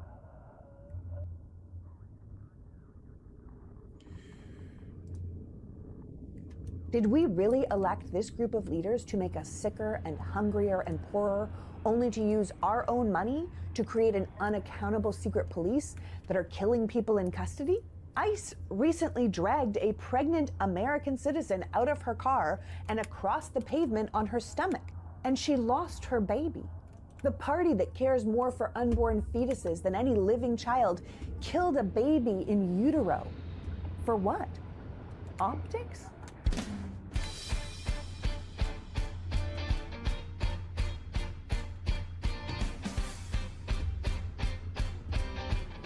Hello, and welcome to the Politics Girl podcast. I'm your host, Lee McGowan. Let's get into it. So I am in my playroom because I'm at home, and I recently took a break from making content for a couple of days over the holidays, which is a big deal for a full-time content creator like me. Those of us who follow the news don't really get breaks, and it becomes incredibly exhausting, a bit overwhelming, and with what our news is like these days, it's deeply depressing. Should you also be a person whose life is based in morality? The whole world has become quite demoralizing because the bad guys are winning. Lies are winning. Predators are winning. We spent years talking about the inappropriateness of Obama's tan suit, but Trump comes in and bulldozes the East Wing of the White House to the ground, and we just move on. We impeached Bill Clinton over a questionable but consensual relationship with a 20-year-old, but we aren't impeaching our current president over child rape. I am struggling to explain that to myself, let alone to other people. And I'm having difficulty understanding how my fellow Americans are okay with our government changing, say, the world order, with America realigning itself with Russia and Hungary and North Korea, abandoning Europe, abandoning NATO. I am blown away that Amnesty International published a paper on how America is torturing innocent people at Alligator Alcatraz, and it wasn't front page news. The American government is torturing people. They're not feeding them. They're making them drink toilet water. They are putting them in 2-foot by 2-foot cages in the blazing hot Florida sun. And if you don't know what I'm talking about, then go look it up on Amnesty International's website and then ask yourself why you didn't hear about it in the news. Our country has become sitting ducks in a propaganda and surveillance war, where our government is allowing a handful of billionaires to take over every aspect of our nation, from the media to corporations to the tech industry and to the economy. And if we allow this consolidation to go on unchecked for the next 3 years, the entire country is going to be run by like 6 people. Mark Zuckerberg, Elon Musk, Larry Ellison, Peter Thiel, Jeff Bezos, and Donald Trump. And none of those people give a shit about us. These men don't even think we should have countries anymore. They believe the world should be divided up into corporate city-states where they are the leaders with total control and we are the serfs in their techno-feudal empires. Does that work for you? Because it doesn't work for me. You know what else doesn't work for me? What is happening to women in America? As a woman born in 1975, I came into existence after the passing of Roe v. Wade. I watched movies like Dirty Dancing as a period piece where in the past a woman's life could be destroyed by an unwanted pregnancy, where a man could abandon her in crisis, and the dangerous steps a woman would have to take and the life-threatening risks she would have to endure to regain control of her own body and life. 50 years later, we live in that world again, and the powers that be seek to strip even more of our autonomy from us. I was raised in what I thought was the last generation of women who didn't have a choice. Growing up, I was told I could be anything. I could do anything. I didn't have to just be a wife and a mother. I could follow my dreams. Over time, while I realized that I could have it all, I realized I couldn't necessarily have it all at the same time. In the mid-2000s, I took a break from acting, a career that I had dreamt about my whole life, but which had been derailed by what we would now call #MeToo. During that time of uncertainty, I worked with a life coach. Yes, it was very LA, but it was also very helpful. Working together, I said maybe I thought I should pivot from being an actor to being a producer, that I knew I was organized and I was driven and I had a way with people and artists and I understood the entertainment business and I could probably thrive in that field. And the coach listened to me and she asked me, okay, that sounds great. Do you want to be a mother? And I said yes. And she said, okay, well, what kind of mother do you want to be? And I said, I don't know. I mean, a good one? And she was like, I understand. Yes, a good one. But do you want to be the kind of mother who puts her kids to bed, who reads bedtime stories, who does bath time, who goes to their games and school events? And I was like, yeah, I totally want to be that kind of mother. And she said, okay, well, then you can't be a producer because those things don't work together. You're going to have to be at work late. You're going to be reading the trades when you get home. You're going to miss concerts and parties for shoots and castings. You will definitely be missing bath time and stories. And I sat there for a long time with that information because it felt so unfair to me. I didn't even have a child yet, and I was already expected to give up things for it. But she was right. In making a decision about my career, which I wanted, I also had to consider how I planned to show up as a mother, which I also wanted. And while I could be both, reality changed the trajectory of what I could strive for. So I chose to go into photography. I made my own hours.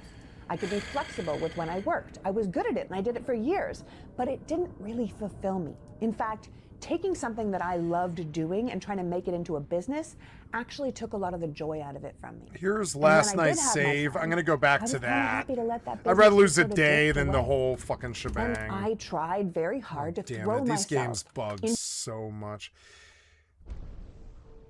I don't like her, unfortunately. Welfare checks find 4 dead at 2 homes in Mercer Island. What the fuck's going on with that?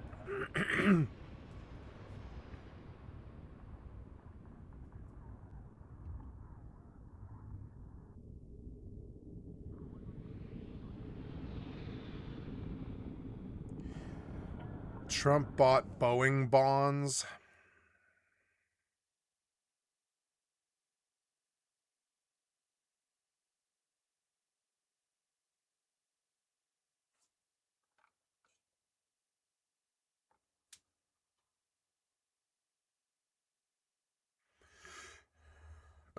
Excuse me.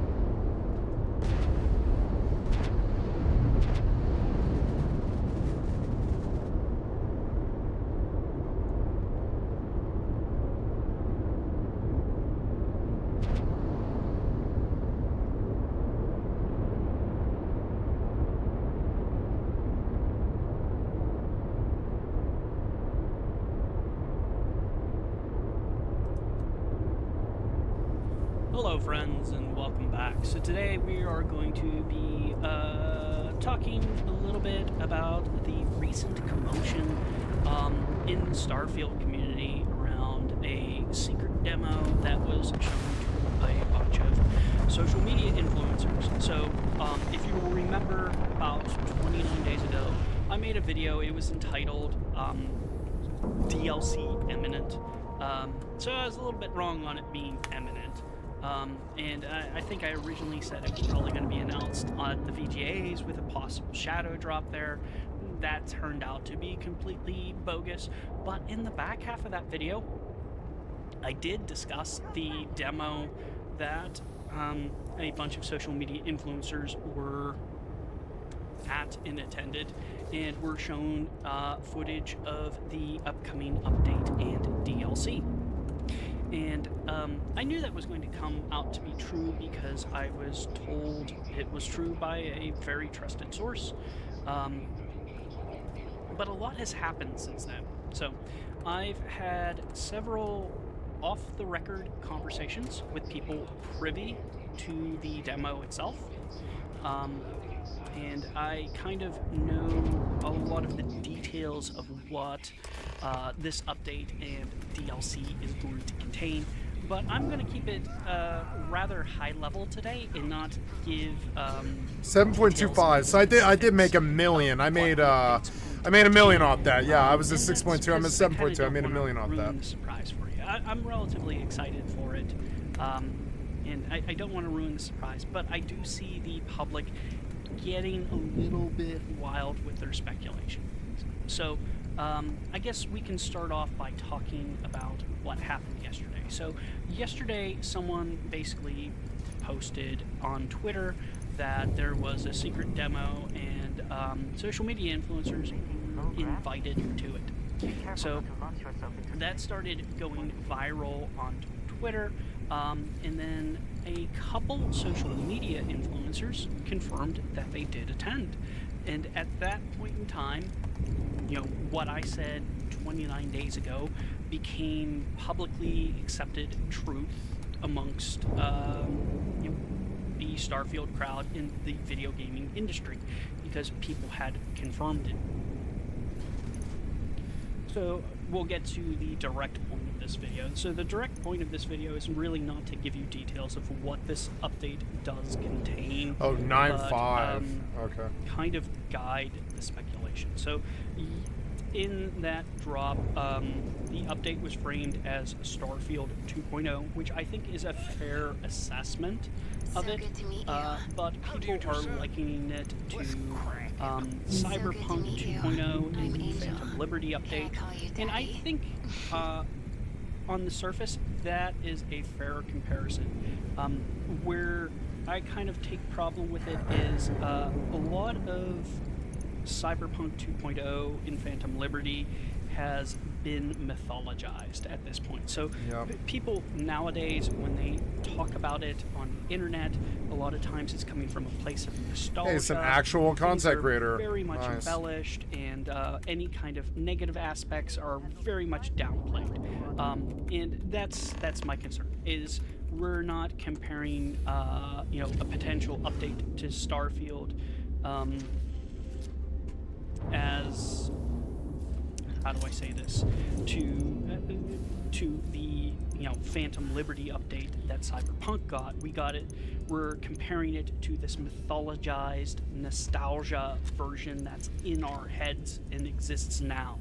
And like, that's where I kind of see a lot of the speculation for what's coming, going through the roof in entering into pure fantasy. So I guess the prime example I would say of speculation run wild is I saw quite a few posts yesterday about there like being no loading screens after the update. That's not going to occur. That would involve basically a complete entire engine rebuild. That's not happening. To kind of give you an overview of what's going to happen without giving you a ton of details, I'm going to loop back to Tim Lamb's interview. It was like a whole 36 seconds, but he did say some very important things. He said there was a team working on an overhaul to space travel to make that more rewarding and exciting. And from what I've heard, I'm very excited for the changes that are occurring to space travel itself. And then that they're also working on new gameplay systems and gameplay system enhancements. So I think like they're going to be adding new gameplay systems to the game. They're going to be overhauling pre-existing gameplay systems, and then they're also going to be adding additions. This better to not bork my pre-existing gameplay save. systems. Yeah, that's a lot of what we need to be thinking about. I've definitely heard and seen a lot of speculation, like, oh, they're going to be adding infinite storage to Starfield, so it's like Fallout. I really don't think that's going to occur. I didn't hear anything about that in like any of the conversations I had, but I also didn't ask about it because honestly, like, that's something like I do not care about, because like I can hop in the creation kit and then check the box for infinite storage. Like, it's not hard to change to make. And then also, like, there's, at this point in time, there's like a million mods that add like storage crates that have infinite storage to the game. So if that's like something you're looking for, like, there's already ready-made Like, go solutions spend a out there. Not to dollar, mention, you yeah. can make your own solution yourself in probably about 15 minutes. It just load up the creation kit and kind of like, you know, turn one of these storage boxes into an infinite storage box, and then there you go, you're done. It's not a staggering change. So I think we need to be a little bit more focused on like gameplay systems themselves. So things like the Rev 8, that's kind of like a gameplay system. It changes like how you travel throughout the game. So we're going to be seeing changes like that. And then we can also talk about it's coming soon. So originally a month ago I said that it was imminent and likely going to drop at the VGAs. Right now, based off of, you know, private conversations I've had, off the record conversations, I would agree with the term soon, except I think it's super duper vague because you can interpret soon as tomorrow. But based off of conversations I've had, and no one really knows the exact launch date of this, no one was really told at the demo, but I've been given kind of two different timelines. First, I've been given March as a potential, you know, launch date, and then also I've been given June, so basically the spring window as a possible launch date. And this also lines up with previous leaks from like Nate the Hate and some others that the DLC was delayed to align with a PlayStation port, and that seems to make sense. So we're probably going to be looking at the spring window, and we definitely know that there's going to be a large cutoff when it comes to a fall release of GTA. No one's going to want to even be close to proximity with that because it's just going to kill your sales. So sooner rather than later, and I'm leaning towards June mainly because most of the conversations I've had seemed more confident in the June timeline opposed to the March. Now, we can get to how is this coming to us? Is this going to be all at once, or is this going to be a sporadic release over a time span? I don't know the exact answer to that, but what I've been led to believe is that it's either going to occur all at once, or we're going to get the core update a few weeks before the DLC. So I've definitely heard a fair amount of this update is so substantial that they are definitely going to need to launch this prior to the DLC to kind of like stabilize and do hot fixes and stuff. You know, anytime Bethesda launches stuff, it's never perfect on the first go, and usually bugs get uncovered when it gets released to the general public. So I kind of expect the latter approach, where we'll probably see a substantially large update to the game. Basically all those gameplay updates I'm talking about come probably like a few weeks before the DLC itself drops.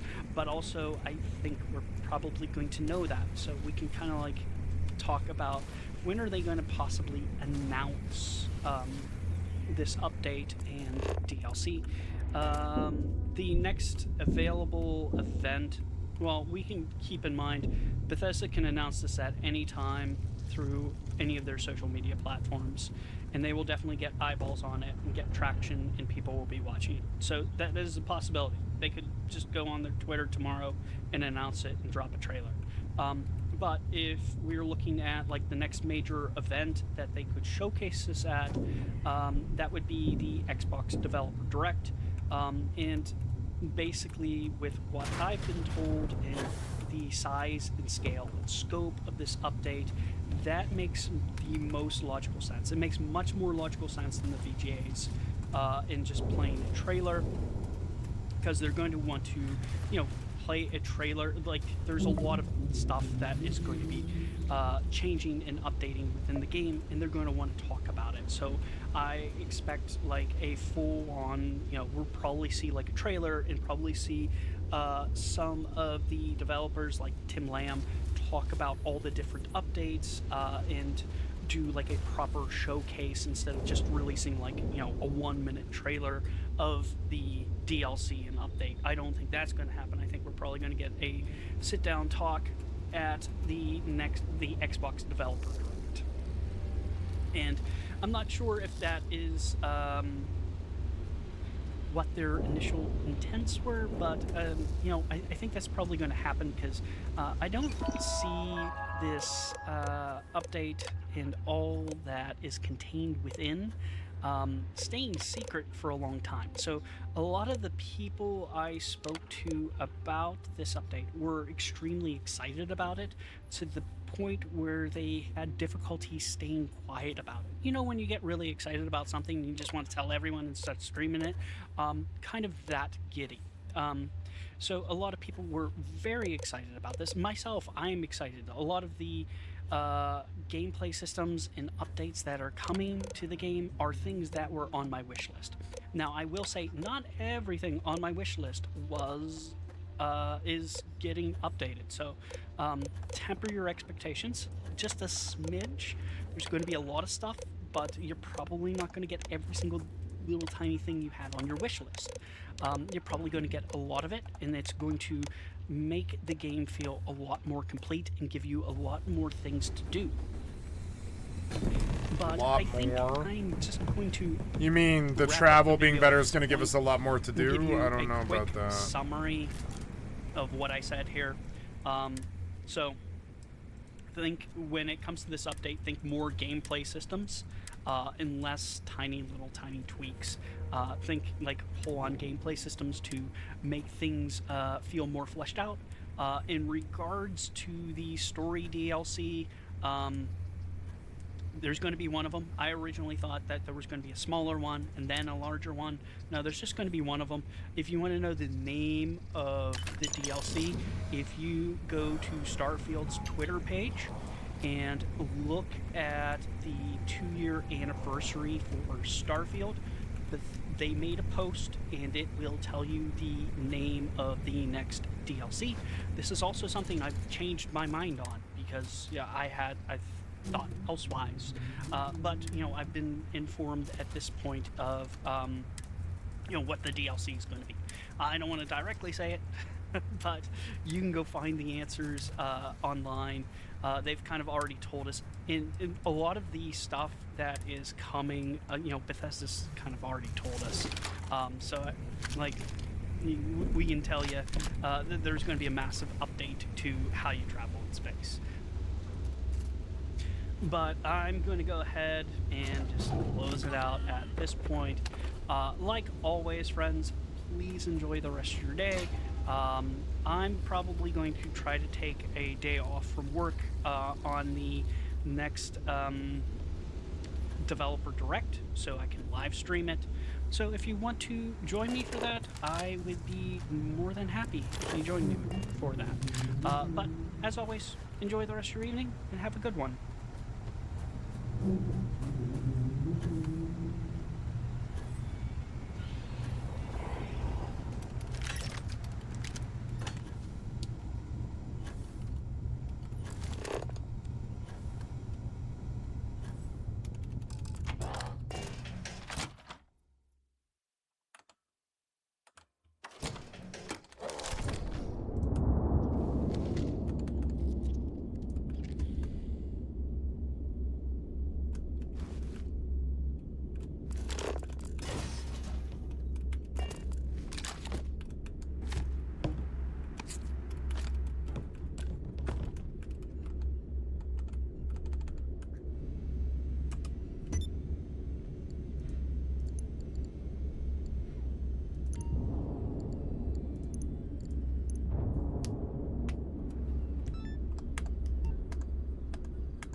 Buckle your seat.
Datura.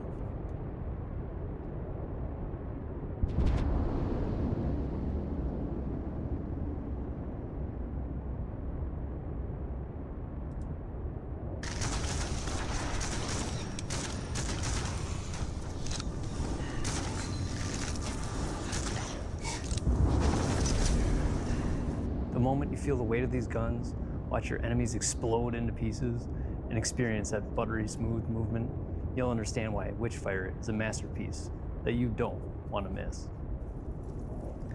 I've been up until 1 a.m. every night playing this game since the Reckoning update came out on December 12th. The controller has felt glued to my hands because I'm unable to put it down. This PvE dark fantasy extraction shooter is bloody brilliant. The fact this game has only had a max peak of 5,000 players on Steam is criminal. I don't know if it's because it's still in early access or because it has the extraction label attached to it, which is a turnoff to a lot of gamers, including myself. But I promise you, this small development team, the Astronauts, have perfectly blended extraction, roguelite, and first-person shooter elements into an addicting PvE gameplay loop. I have close to 40 hours into this game, have technically beat all the maps currently available in early access, and have certain game achievements that only 3.5% of all players have completed. So I thought this would be the perfect time to give you my thoughts on the game. Keep in mind that there's still so many more activities that I have not completed. More guns and melee weapons to unlock and upgrade, more secrets to find, more fun to be had. So if you... Witchfire. Looks good.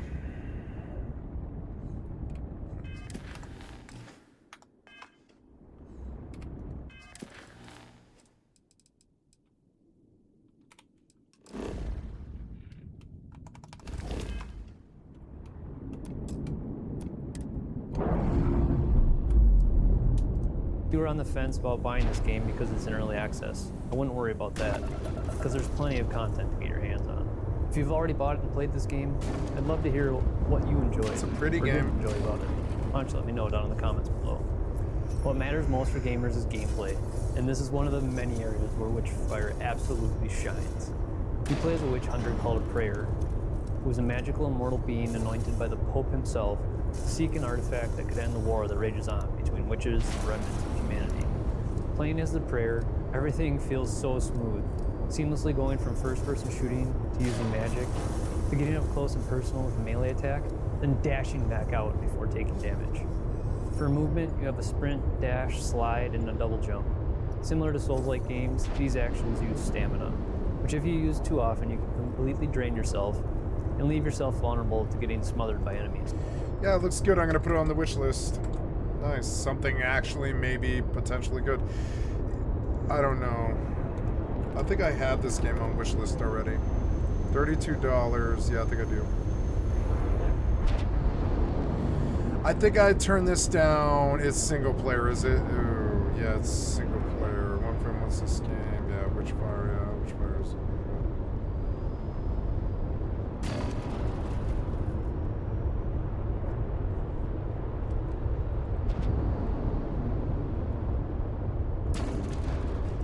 Ooh, Dark Tide's $10.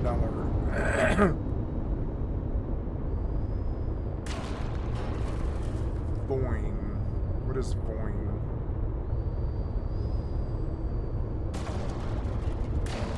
What's that sound? Oh, you keep crashing into something.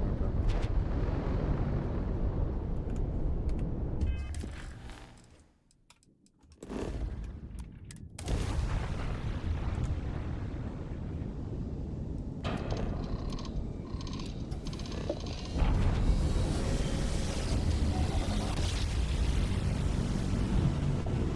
E aí, viciados, beleza? Estou trazendo para vocês agora um dos últimos vídeos aí, se não o último vídeo de 2025. E tenho hoje um tema muito importante a abordar, que é os...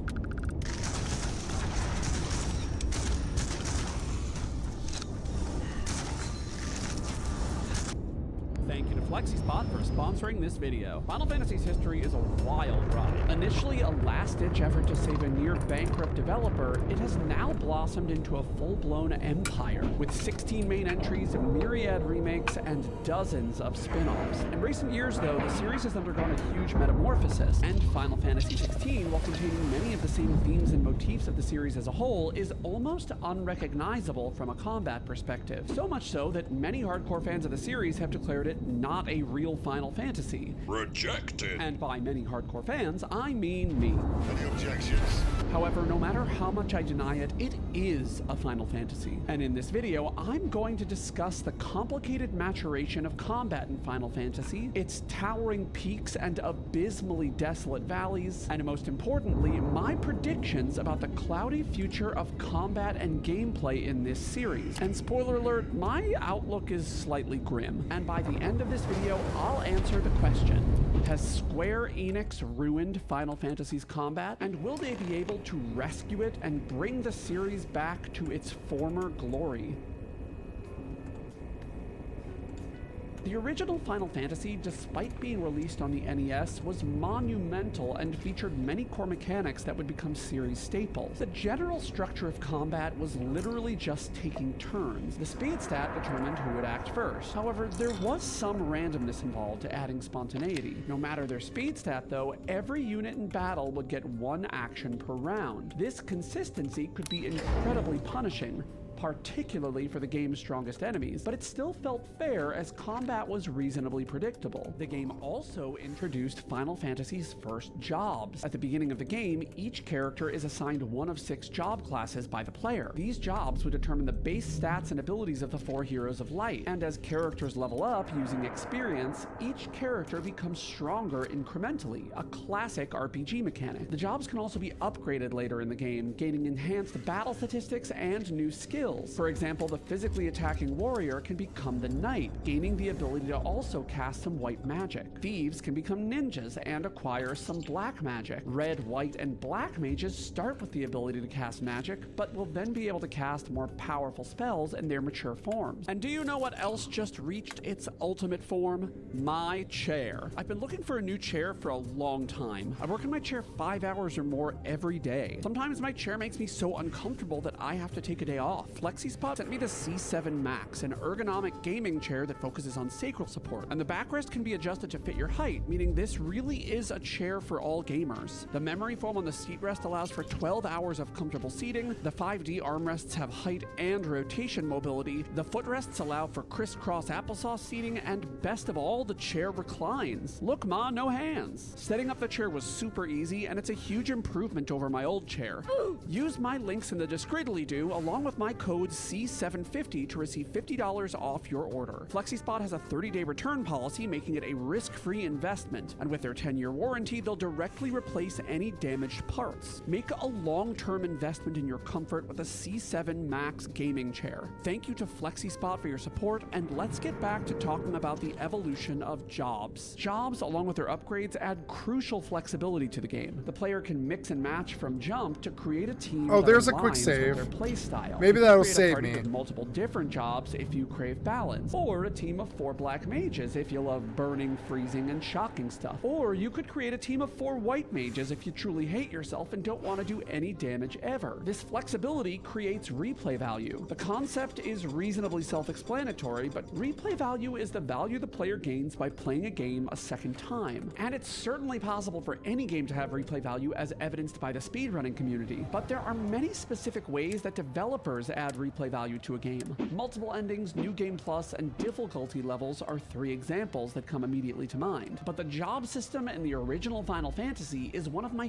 favorite ways that this has ever been done, because choosing different jobs completely changes the feel of gameplay. A team with no white mage has to rely on items to heal. A team with only mages is squishy and difficult to pilot safely. But still, by providing the player with choices that impact the gameplay so profoundly and permanently, it can almost feel like you're playing a new game every time you start a new save file. The magic system in this game is also important. Every spell has a level, and you get a certain number of casts of each level of spell. So you can cast spells of level 1 to 4 a certain number of times. After your magic points are gone for a specific level, you need to heal before you can use them again. Personally, I'm not the biggest fan of this system, and the reason is less about gameplay itself and more about logic. If you have a level 2 spell available, you should be able to use that point for a level 1 spell. But even with this minor flaw, the first Final Fantasy created a functional, albeit rigid, battle system, and it made the entire game feel like a puzzle. Because the game is turn-based, each party member is a unique chess piece with its own strengths and weaknesses, and sparring with a boss can be a tactical nightmare. You can easily lose control of the situation and get destroyed within a couple of turns if you don't play carefully. That adds to the game's charm though. Victory is hard-won, but incredibly satisfying. But then Final Fantasy II took the limited flexibility of the original game and amped it up to 11. Rather than asking the player, what can you do with these characters' abilities, Final Fantasy II asked, what if everyone could just do everything? Jobs were largely discarded. Instead, each character could use every single spell in the game and equip any weapon they wish. Even levels themselves were a thing of the past. Every single stat could be improved individually just by making use of that stat. For example, attacking raises strength, using magic raises magic and magic points, and most importantly, dodging attacks raises evasion. And while this isn't a video about ways to break Final Fantasy games, leveling up while holding 2 shields is also a really broken way to raise this stat along with agility. And agility also raises evasion.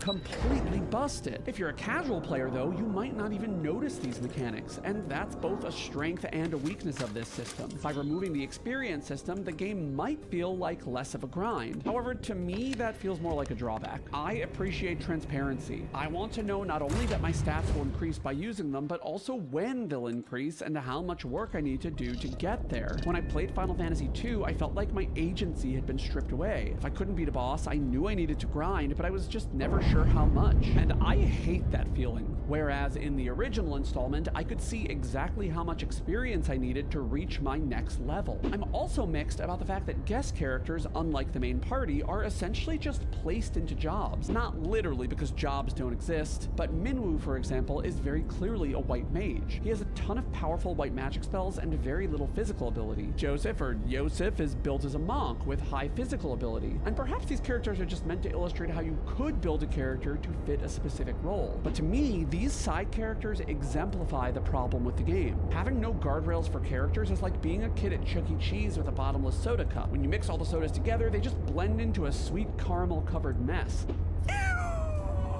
And yes, I did do that as a kid, and the result was that everything just tasted like root beer. Which, as a child, I loved, but I'm an adult now and I need some differentiation. Which is what Square delivered with Final Fantasy III. They respected both the restrictions placed on characters in the original as well as the new flexibility added in Final Fantasy II. Rather than being able to raise every stat individually, jobs and experience points were back, locking characters in place during each battle. But, to add flexibility, the ability to switch jobs at any time was added outside of battle. Switching, though, was heavily disincentivized with the capacity system. This system penalizes characters every time they switch jobs. And I'm not going to get too deep into the nitty-gritty of the capacity system or the adjustment phase, particularly since all penalties for job switching were completely removed in the Pixel remaster. But in short, all penalties could be completely overcome by fighting in the new job for a while. The next installment, though, takes one step back in terms of flexibility and one huge leap forward in terms of mechanics.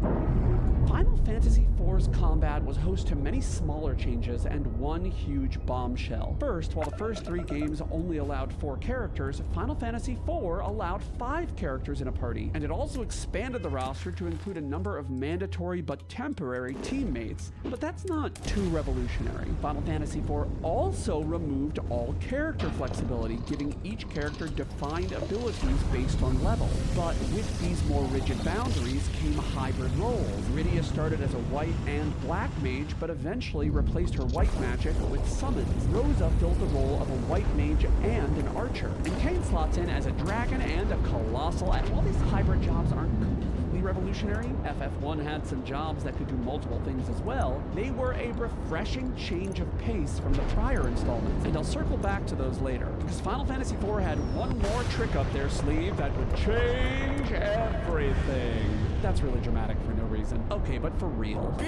real, girl, be real. In the prior games, you would choose all of your character's actions at once, and then every unit would act consecutively. But Final Fantasy IV implemented the ATB, the Active Time Battle Meter. This meter is a timer that fills up in real time. When a character's ATB timer reaches its maximum value, you can choose an action with that character, and then they immediately act. Kind of. Let me come back to that. Anyway, one of the big impacts of this system is that it completely changes the function of the speed stat. In the true turn-based era, speed just determined who went first after choosing attack. And in a way, it still does, but a lot of that now falls on the player, because your reflexes now matter as much as, and sometimes even more than, your character's speed. If your ATB fills up and you don't choose an attack expediently, the enemy team can just keep attacking and flatten your characters into Final Fantasy branded pancakes. Or crepes, I guess, if that's what you prefer. I don't know your life. Eat what you want. And because there are 5 characters in every battle now, every character is a little bit squishier. So a single slow input can lead to an even faster death. And just for the actually crowd out there, you can totally still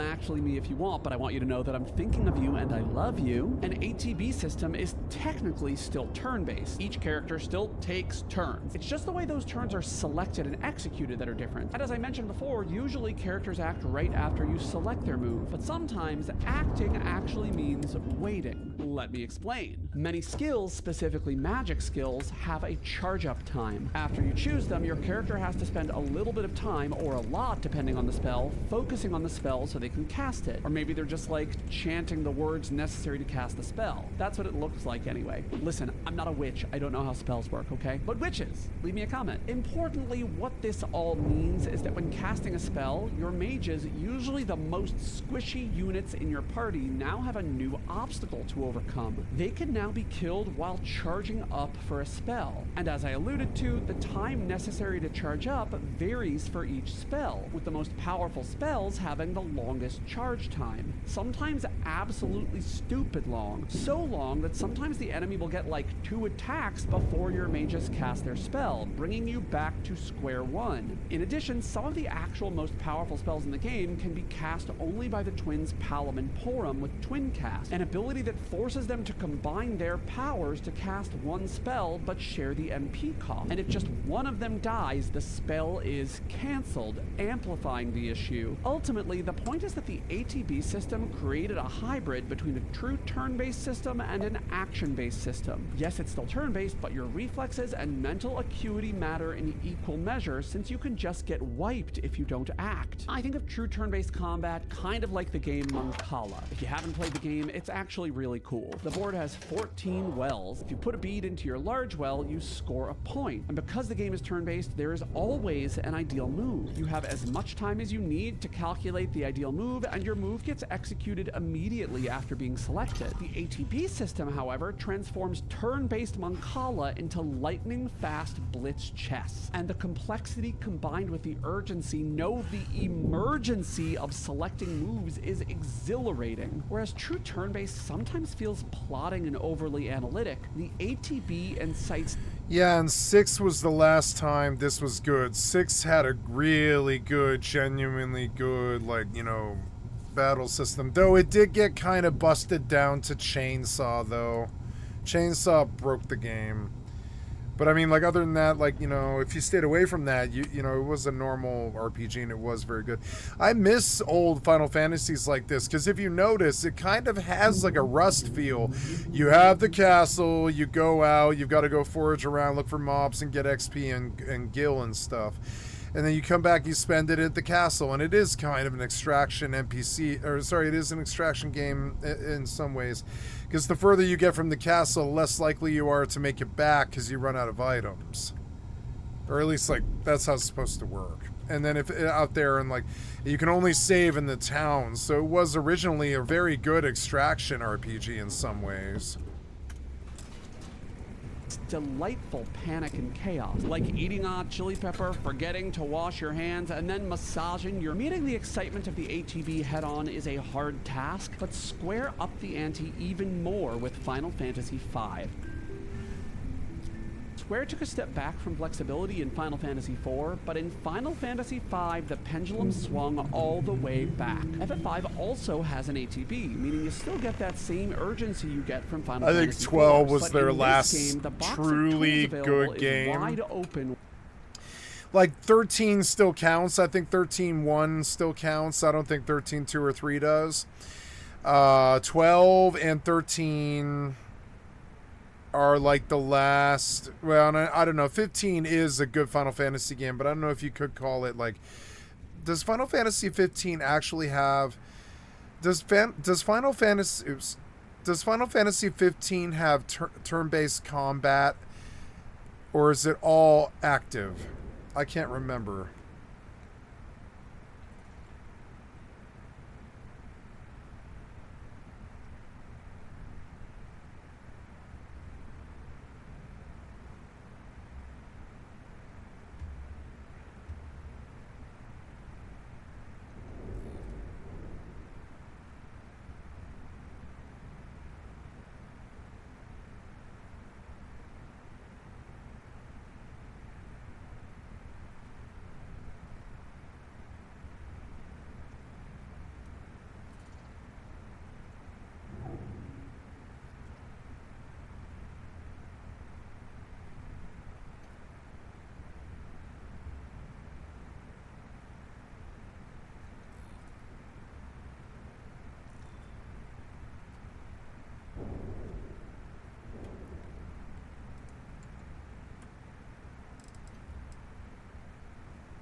I'm following this story, but it's fucking boring. It's like so boring I can't bear to stand it. I don't want to hear them tell it to me. It's not compelling. I used to feel like I needed the NPCs to talk, but the games, I'm not so sure about that anymore.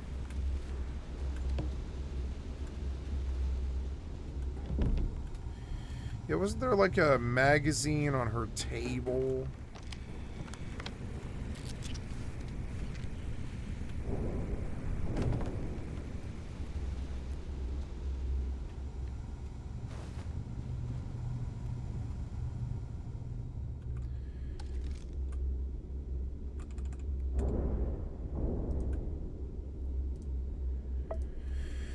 Could you compile a list, please, of all of the PC version of Starfield's current achievement-friendly mods on the Creation Store and what they do?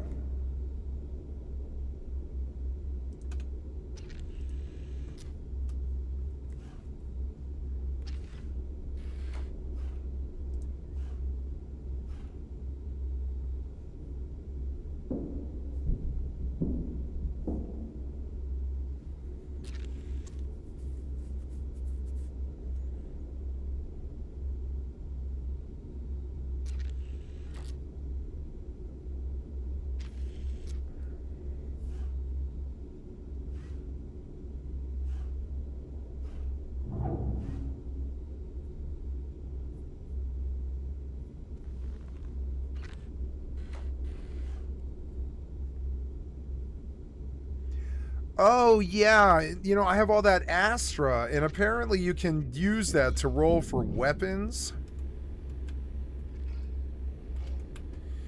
In the basement of this place, but I have to like go figure that out. But apparently my Astra will be worth something right before I do, or I don't know. Like I guess it's better to use it now, I guess.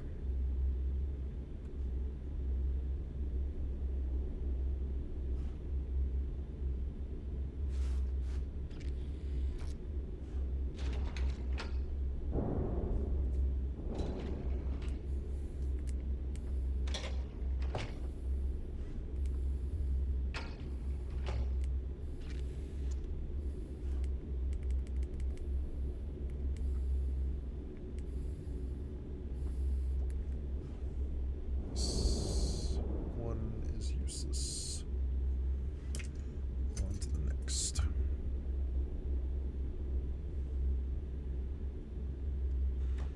Time saves.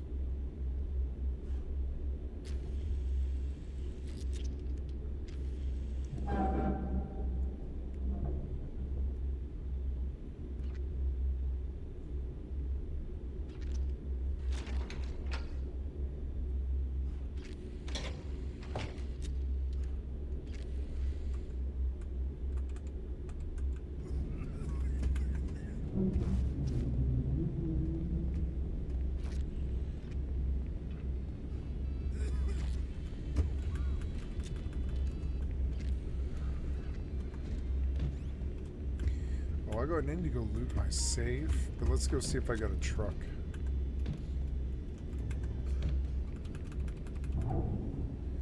Getting towards bed here. Maybe one last mission.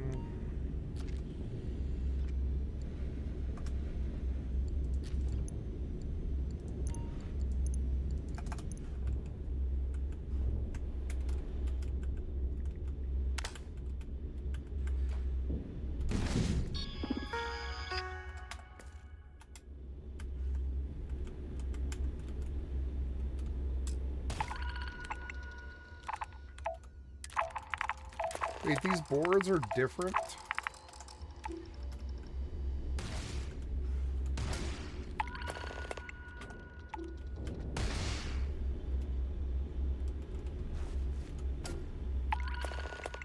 They are different. It's weird.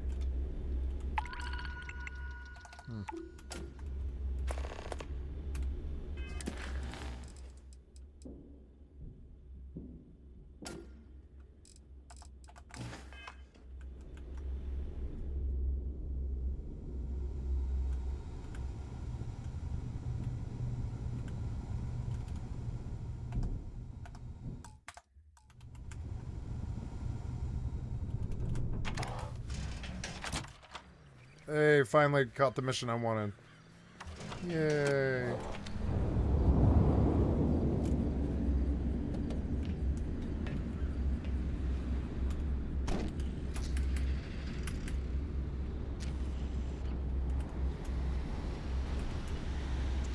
Once again, similar to FF3's, because in Final Fantasy V, jobs are back. Jobs that you can change outside of battle, a greater number of them with more varied abilities, more on that in a sec, and all penalties for switching jobs are kaput. In fact, you are very much rewarded for changing jobs in this game. As characters' job levels increase, each job gains new abilities. But I think Square was reading my mind, my future mind, like 15 years in the future when they made this game. Let me explain. Many of you probably know that I work as a doctor in my non-YouTube life seeing patients in the hospital. That's like the main thing I do. But at a certain point after finishing the 4 years of medical school and 4 years of residency, I kind of feel like I've leveled up that job to the point of diminishing returns. So I've been focusing my energy on YouTube. But I didn't just give up being a doctor. And Final Fantasy V did the same thing. It gave every single character a side hustle slot, also known as a secondary ability slot. Your character has a job, they level up that job, and then you can switch jobs at any time. But once your character switches jobs, they can equip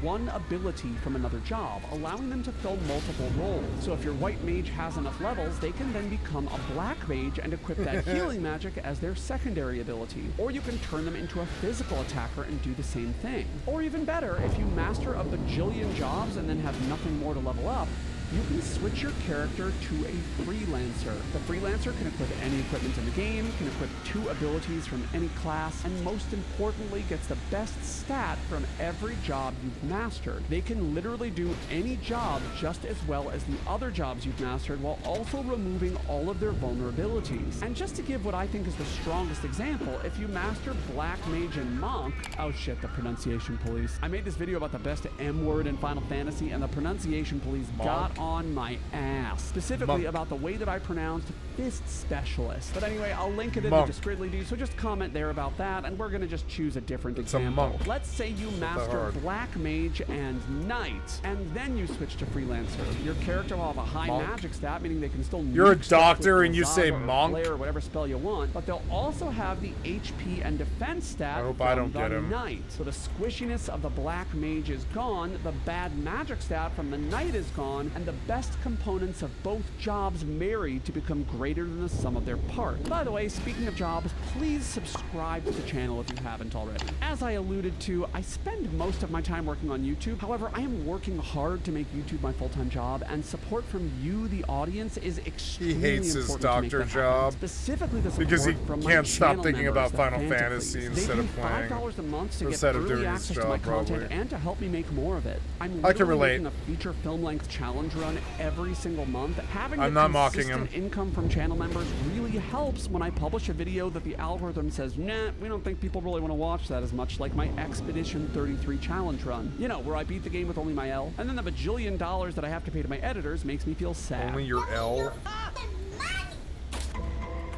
So if you love these videos, appreciate the editing that goes into them, and have a little bit of extra cash laying around, please consider becoming one of the fans, please. Thank you. Anyway, while Square never exactly used the same formula of Final Fantasy V again, the novelty of more flexible characters filling multiple roles clearly influenced future installments. And in terms of just the jobs themselves, Square vastly expanded their roles. Some staples remained though. The mages, black, white, red, and time mages specifically, didn't change too much. And many of the physical jobs, Knight, Ninja, Dragoon, and Ranger, just off the top of my head, are also very similar to their Final Fantasy III iterations, but each gains some new abilities that could be used in the secondary ability slot. But 2 jobs in this game completely changed the way that I think about this series. The first is the Blue Mage, and the Blue Mage is one of my personal favorites in the entirety of Final Fantasy. If the Blue Mage is affected by an enemy skill, it learns that skill and can use it at any time. They're the only class that can learn wind magic, they can learn healing magic through white wind, and they can learn protective magic with mighty guard. No other class, save perhaps the red mage, who is actually much less powerful, has this much versatility. And going forward, the blue mage class would change markedly, but the concept remained the same. A valuable and highly recognizable 200 grand. motif that I made a lot of money helped today, like future installments, despite the fact that 1.5 each mil or was technically something. not I haven't connected even to been the to the others. casino And yet. another job that has similar layers of versatility and will definitely come back into play in a future installment is the Chemist. The Chemist innately gets double effect from all used items, which in and of itself is good but not that special. But once the Chemist reaches job level 2, it gains the Mix ability. Final Fantasy X lovers, you know exactly what I have to say about this ability. It is bonkers. Completely broken. Because Mix allows the Chemist to mix 2 items together and completely change their effect. And this stacks with their ability to double the effect of all items. And I'm not going to say any more about this ability right now because I don't care how broken this ability is. Because hello a second time to my Final Fantasy X lovers. Final Fantasy VI once again changed everything. Sure, the ATB still exists, and characters are unique enough, each having one unique innate ability, but this installment further prioritized flexibility. Initially, though, only a couple of characters have magic, and each character's unique command is crucial to conquering the game's challenges. But eventually, you get access to Magicite, and these items, which are essentially dead exotic animals that you can equip to your characters, teach them magic. No, I'm not kidding, and it's actually even more sad than that, but that's a topic for another video. I'm not gonna say nothing. By equipping Magicite, each character can learn every single spell in the game. But there's actually more than that, because some of the espers also give bonus stats upon leveling up, and one of these stats is magic. That means it's relatively trivial to just equip one of these espers to a character, level them up, and maximize their magic damage. This system does have a couple of disadvantages. The flexibility makes many characters seem extremely samey. If everyone has access to the same powerful spells, does it matter which character you use? Well, yes it does, because Final Fantasy VI is the first game where you actually have a choice as to what party members you can use. And I'm going to be honest, writing the script for this video is the first time that I processed that fact, and I think it's what makes Final Fantasy VI one of my personal favorites. Because the flexibility of having extra party members, 10 extra party members to be exact, since the game has 14 total playable characters, is a tremendous addition to the game. Oh, and I'm not counting the temporary Moogles or Leo, of course, just the permanent playable characters. While some character development is sacrificed in the name of variety, the benefit goes far beyond player choice. Because in multiple sections of Final Fantasy VI, you need multiple parties, meaning all of those characters you benched are now a liability. Neglected, underleveled, under-equipped, maybe even unequipped, and now forced to participate in battle. And this newfound freedom, this boundless potential filled me with regret. Because when I first played, I was not ready for the boss battles. I was using my favorites, as many of us do, and ignoring everyone else. But it also instilled some curiosity. Who is this person I've been neglecting? Why are they here? Why does Interceptor, the guard dog of this mysterious ninja, like this seemingly unrelated baby girl so much? Why did this sexy muscle man turn down the opportunity to rule an entire kingdom? Why is this giant Yeti besties with this silly Moogle? Okay, they don't answer that third question, but maybe in a remake. No, seriously, how do they meet? Do they have romantic candlelight dinners every Tuesday? Does Mom put his to a mouse? Final Fantasy VII once again reinvented the recipe. Remember Top Chef? And when I say remember, I mean it's still in the air, right?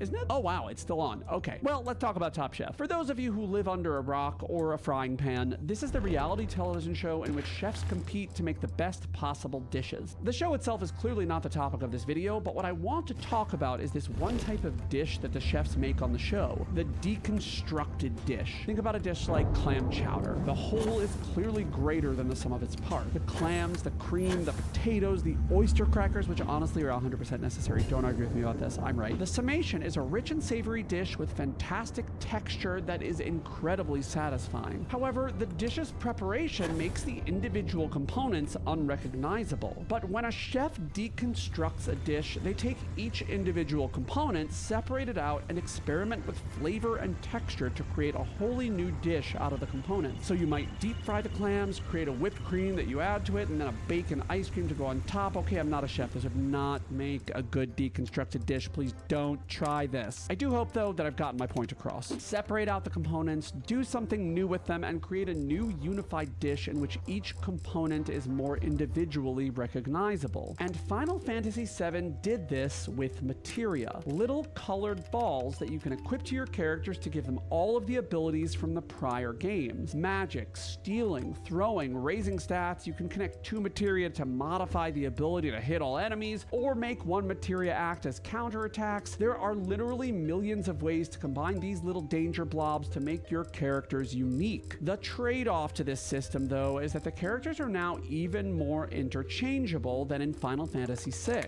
with a couple of exceptions. First, weapons, mostly ultimate weapons because the other ones are largely the same, sometimes have unique effects. I think the most unique one is Cloud's Yoshiyuki, which gains a huge power boost if your other party members are dead. But more importantly, and somewhat iconically, the characters are differentiated in another way. Because backing up a bit, there's something else that I didn't tell you about Final Fantasy VI. If a character in FF6 is at low health and uses a regular attack, they have a 16% chance of using a stronger attack called a Desperation attack. Not a huge or game-breaking effect, but they're actually pretty cool when they happen, and every character has one. So Square clearly saw potential in Desperation attacks, they amplified them, they expanded them, and they gave the player more consistent control of them. Thus the limit breaks. Weapon! And limit breaks redefined gameplay in Final Fantasy. After taking a certain amount of damage, a gauge fills up, gets pretty gay in the best possible way because rainbows are awesome, and allows you to select the limit break command. Each character besides Vincent has 7 possible limit breaks. Higher level limit breaks require more damage to become active, but as a trade-off, they also are more powerful. Oh, well, crashed. okay, some of them are not that good, but some of them are complete world I don't think I wanna enders. do A this kill everything load in one again. attack sort of situation. And I have a whole video in which I and NG Plus explain every single...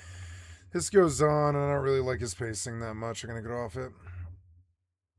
I am... Ooh, the current state of Square Enix by let's add that to queue, I guess. But anyways, Starfield, the Complete Part 2. I haven't watched that either, and I suppose I should. What if we're not the first civilization on Earth? Deep games are clunky. Yeah, deep games are clunky.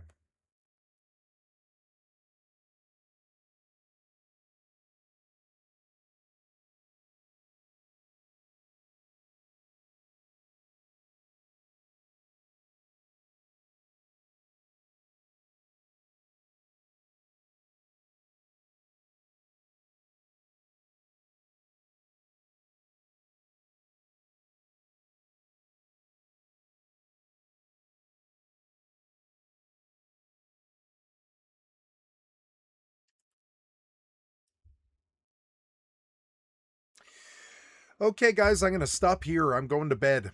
You've been watching Skycat Live. I'm a full-time variety gamer all day, every day. Put me on in the background. Click on the cast face to donate. It's a PayPal link. Come to my Twitch or my YouTube. Give me a like, sub, or a follow. Thank you so much for all the likes, subs, and follows. And I love you guys for all your wonderful Christmas and New Year's support. And I will be back here tomorrow after I walk. And I love you guys. Thank you so much for your time. This session was recorded in its entirety in 10.5 hours today. And it will be placed on my channel. And I love you guys. Thank you so much for your time. My channel is my YouTube channel and has many thousands of videos. And I'm going to continue to keep adding to the collection. Here we go. Oh, yeah. So here we go. I'm going to stop this video here. Thank you so much. I'll see you guys tomorrow. Bye.